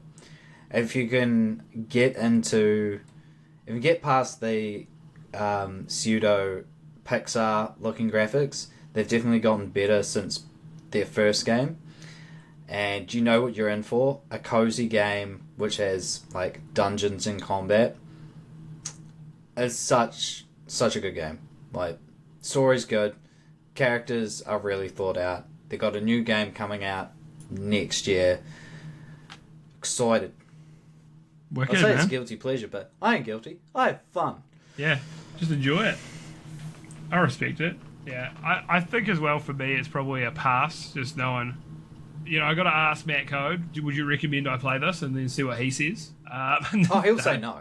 He'll say no. Yeah, he'll say no. I don't think it's my type of game, but I've also sometimes when you're playing a co-op game, like I know I've had a friend in the past who said if you only enjoy playing at co-op, then it's not a good game, and I completely disagree with that because there are games that I will enjoy playing co-op. Like I'm really enjoying playing Baldur's Gate 3 co-op. I would not enjoy playing that solo.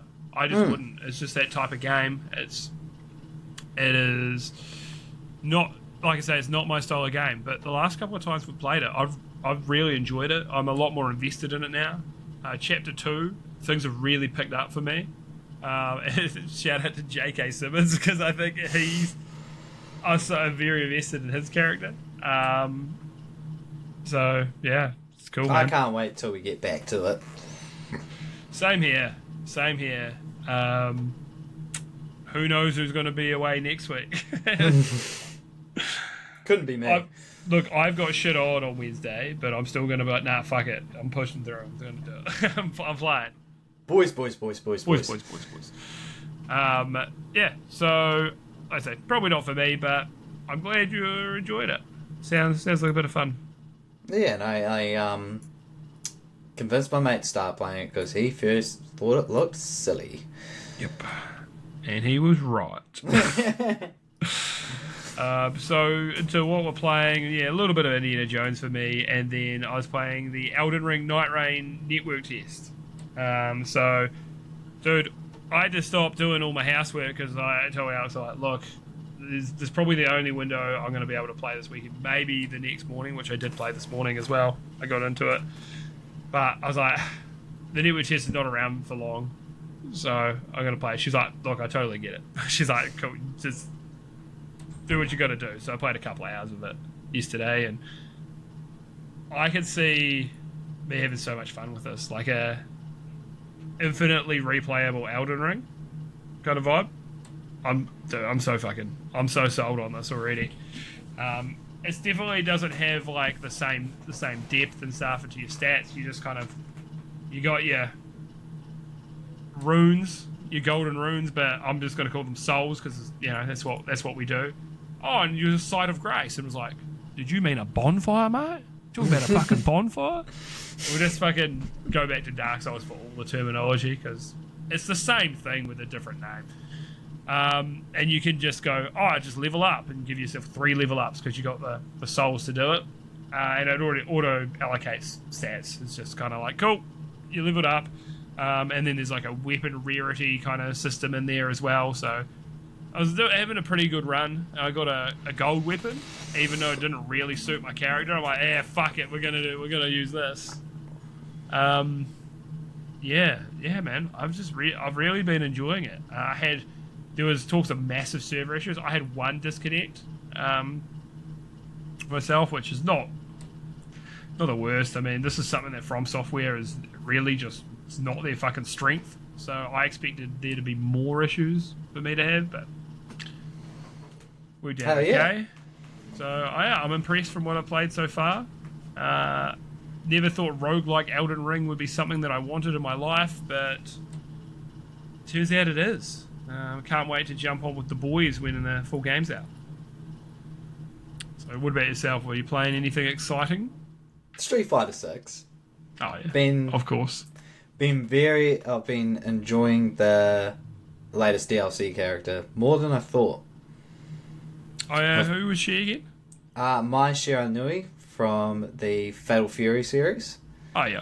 She translates real well. I've been having a lot of fun. It's good, eh? You get that so often with like 2D fighter characters though, in general. Like, put them in another game and often they just fit right in. Yeah. Which is great. Not like a Akuma in Tekken. It was just a fucking nightmare to fit. But that's awesome, man. Yeah. Anything else you're playing? Oh, I've been it's basically just been Street Fighter 6 and Wild Frost. Oh, dude, you've been dabbling. Yeah. Yeah. Oh man, I love Wild Frost. I'm not It's a lot of great fun. at the game, but man, do I enjoy it. I don't know. It's real hard with. I don't know which faction I really like more. Like, I'm definitely leaning towards the gnomes and the middle class. Just because I like their You said we wouldn't get political. Oh. Nah, they look like shamans. Yeah, I know the one. Yeah. Yeah. I like that thing of... Because sometimes you'll just get a handful of their... Is it like tar daggers? Oh And yeah. it's like... Has zero attack value except for the amount of these cards you have in your hand. Yeah, so the minimum's 1, but then you got 4 in your hand, and then you'll just buy, oh, attack this guy for 4 damage. And you're like, damn, that's pretty fucking good. Yeah. And then I'm getting cards or doing like combinations that I'm really enjoying. Like, I love poisoning opponent cards now. Oh, did you learn that from your daughter? Yeah. You're poisoning their food. Yeah. No, I'm very much enjoying Wild Frost. Oh, wicked. Also, I think we mentioned that poison the food on the last one. So, look, Chris, if you're listening, this isn't an inside joke, okay? This one's for the fans, all right? So Yeah. Yeah. if he listens to this, he's gonna message me being like you're a dickhead or something. No, And he me, it's messages like- me. He'll just message me and say you're a dickhead. I'm like, what the fuck did I do? I will have forgotten I've ever said this. So What are you saying fuck me for? yeah, I'm glad you're enjoying Wild Frost anyway. It's Yeah. Solid game. recommendation. very fun, Love the art style. very chill as well. Like just relaxing, unwinding after a tough day at the office. You know, when they haven't put the right stickers on about. They gave us no stickers. Oh, unbelievable. So, end it. I've got the Steam review of the week. So it's for Kingdom Come Deliverance 2. This game makes me neglect my real life hunger and sleep so I can satisfy them in game by Volibird. So, yeah, shout out to Volibird on that one. Just he's depriving himself of food and sleep just so he can play the game. What a guy. I'll have to get Chris's thoughts on at some stage. This game, I don't know if he's bought it yet, but he was a big fan of the first one. So, I think once again, probably not either of our types of games. Western RPG for you, and for me, it's just a very dense game with many systems that I can never be bothered with. Like, oh, you've got to go to bed, or your character's got to eat and drink. I'm like, I don't fucking care. Let me go fight some people. It's just how I am. I'm a simple man. But it looked really cool. I'm hearing good things. People were mad that...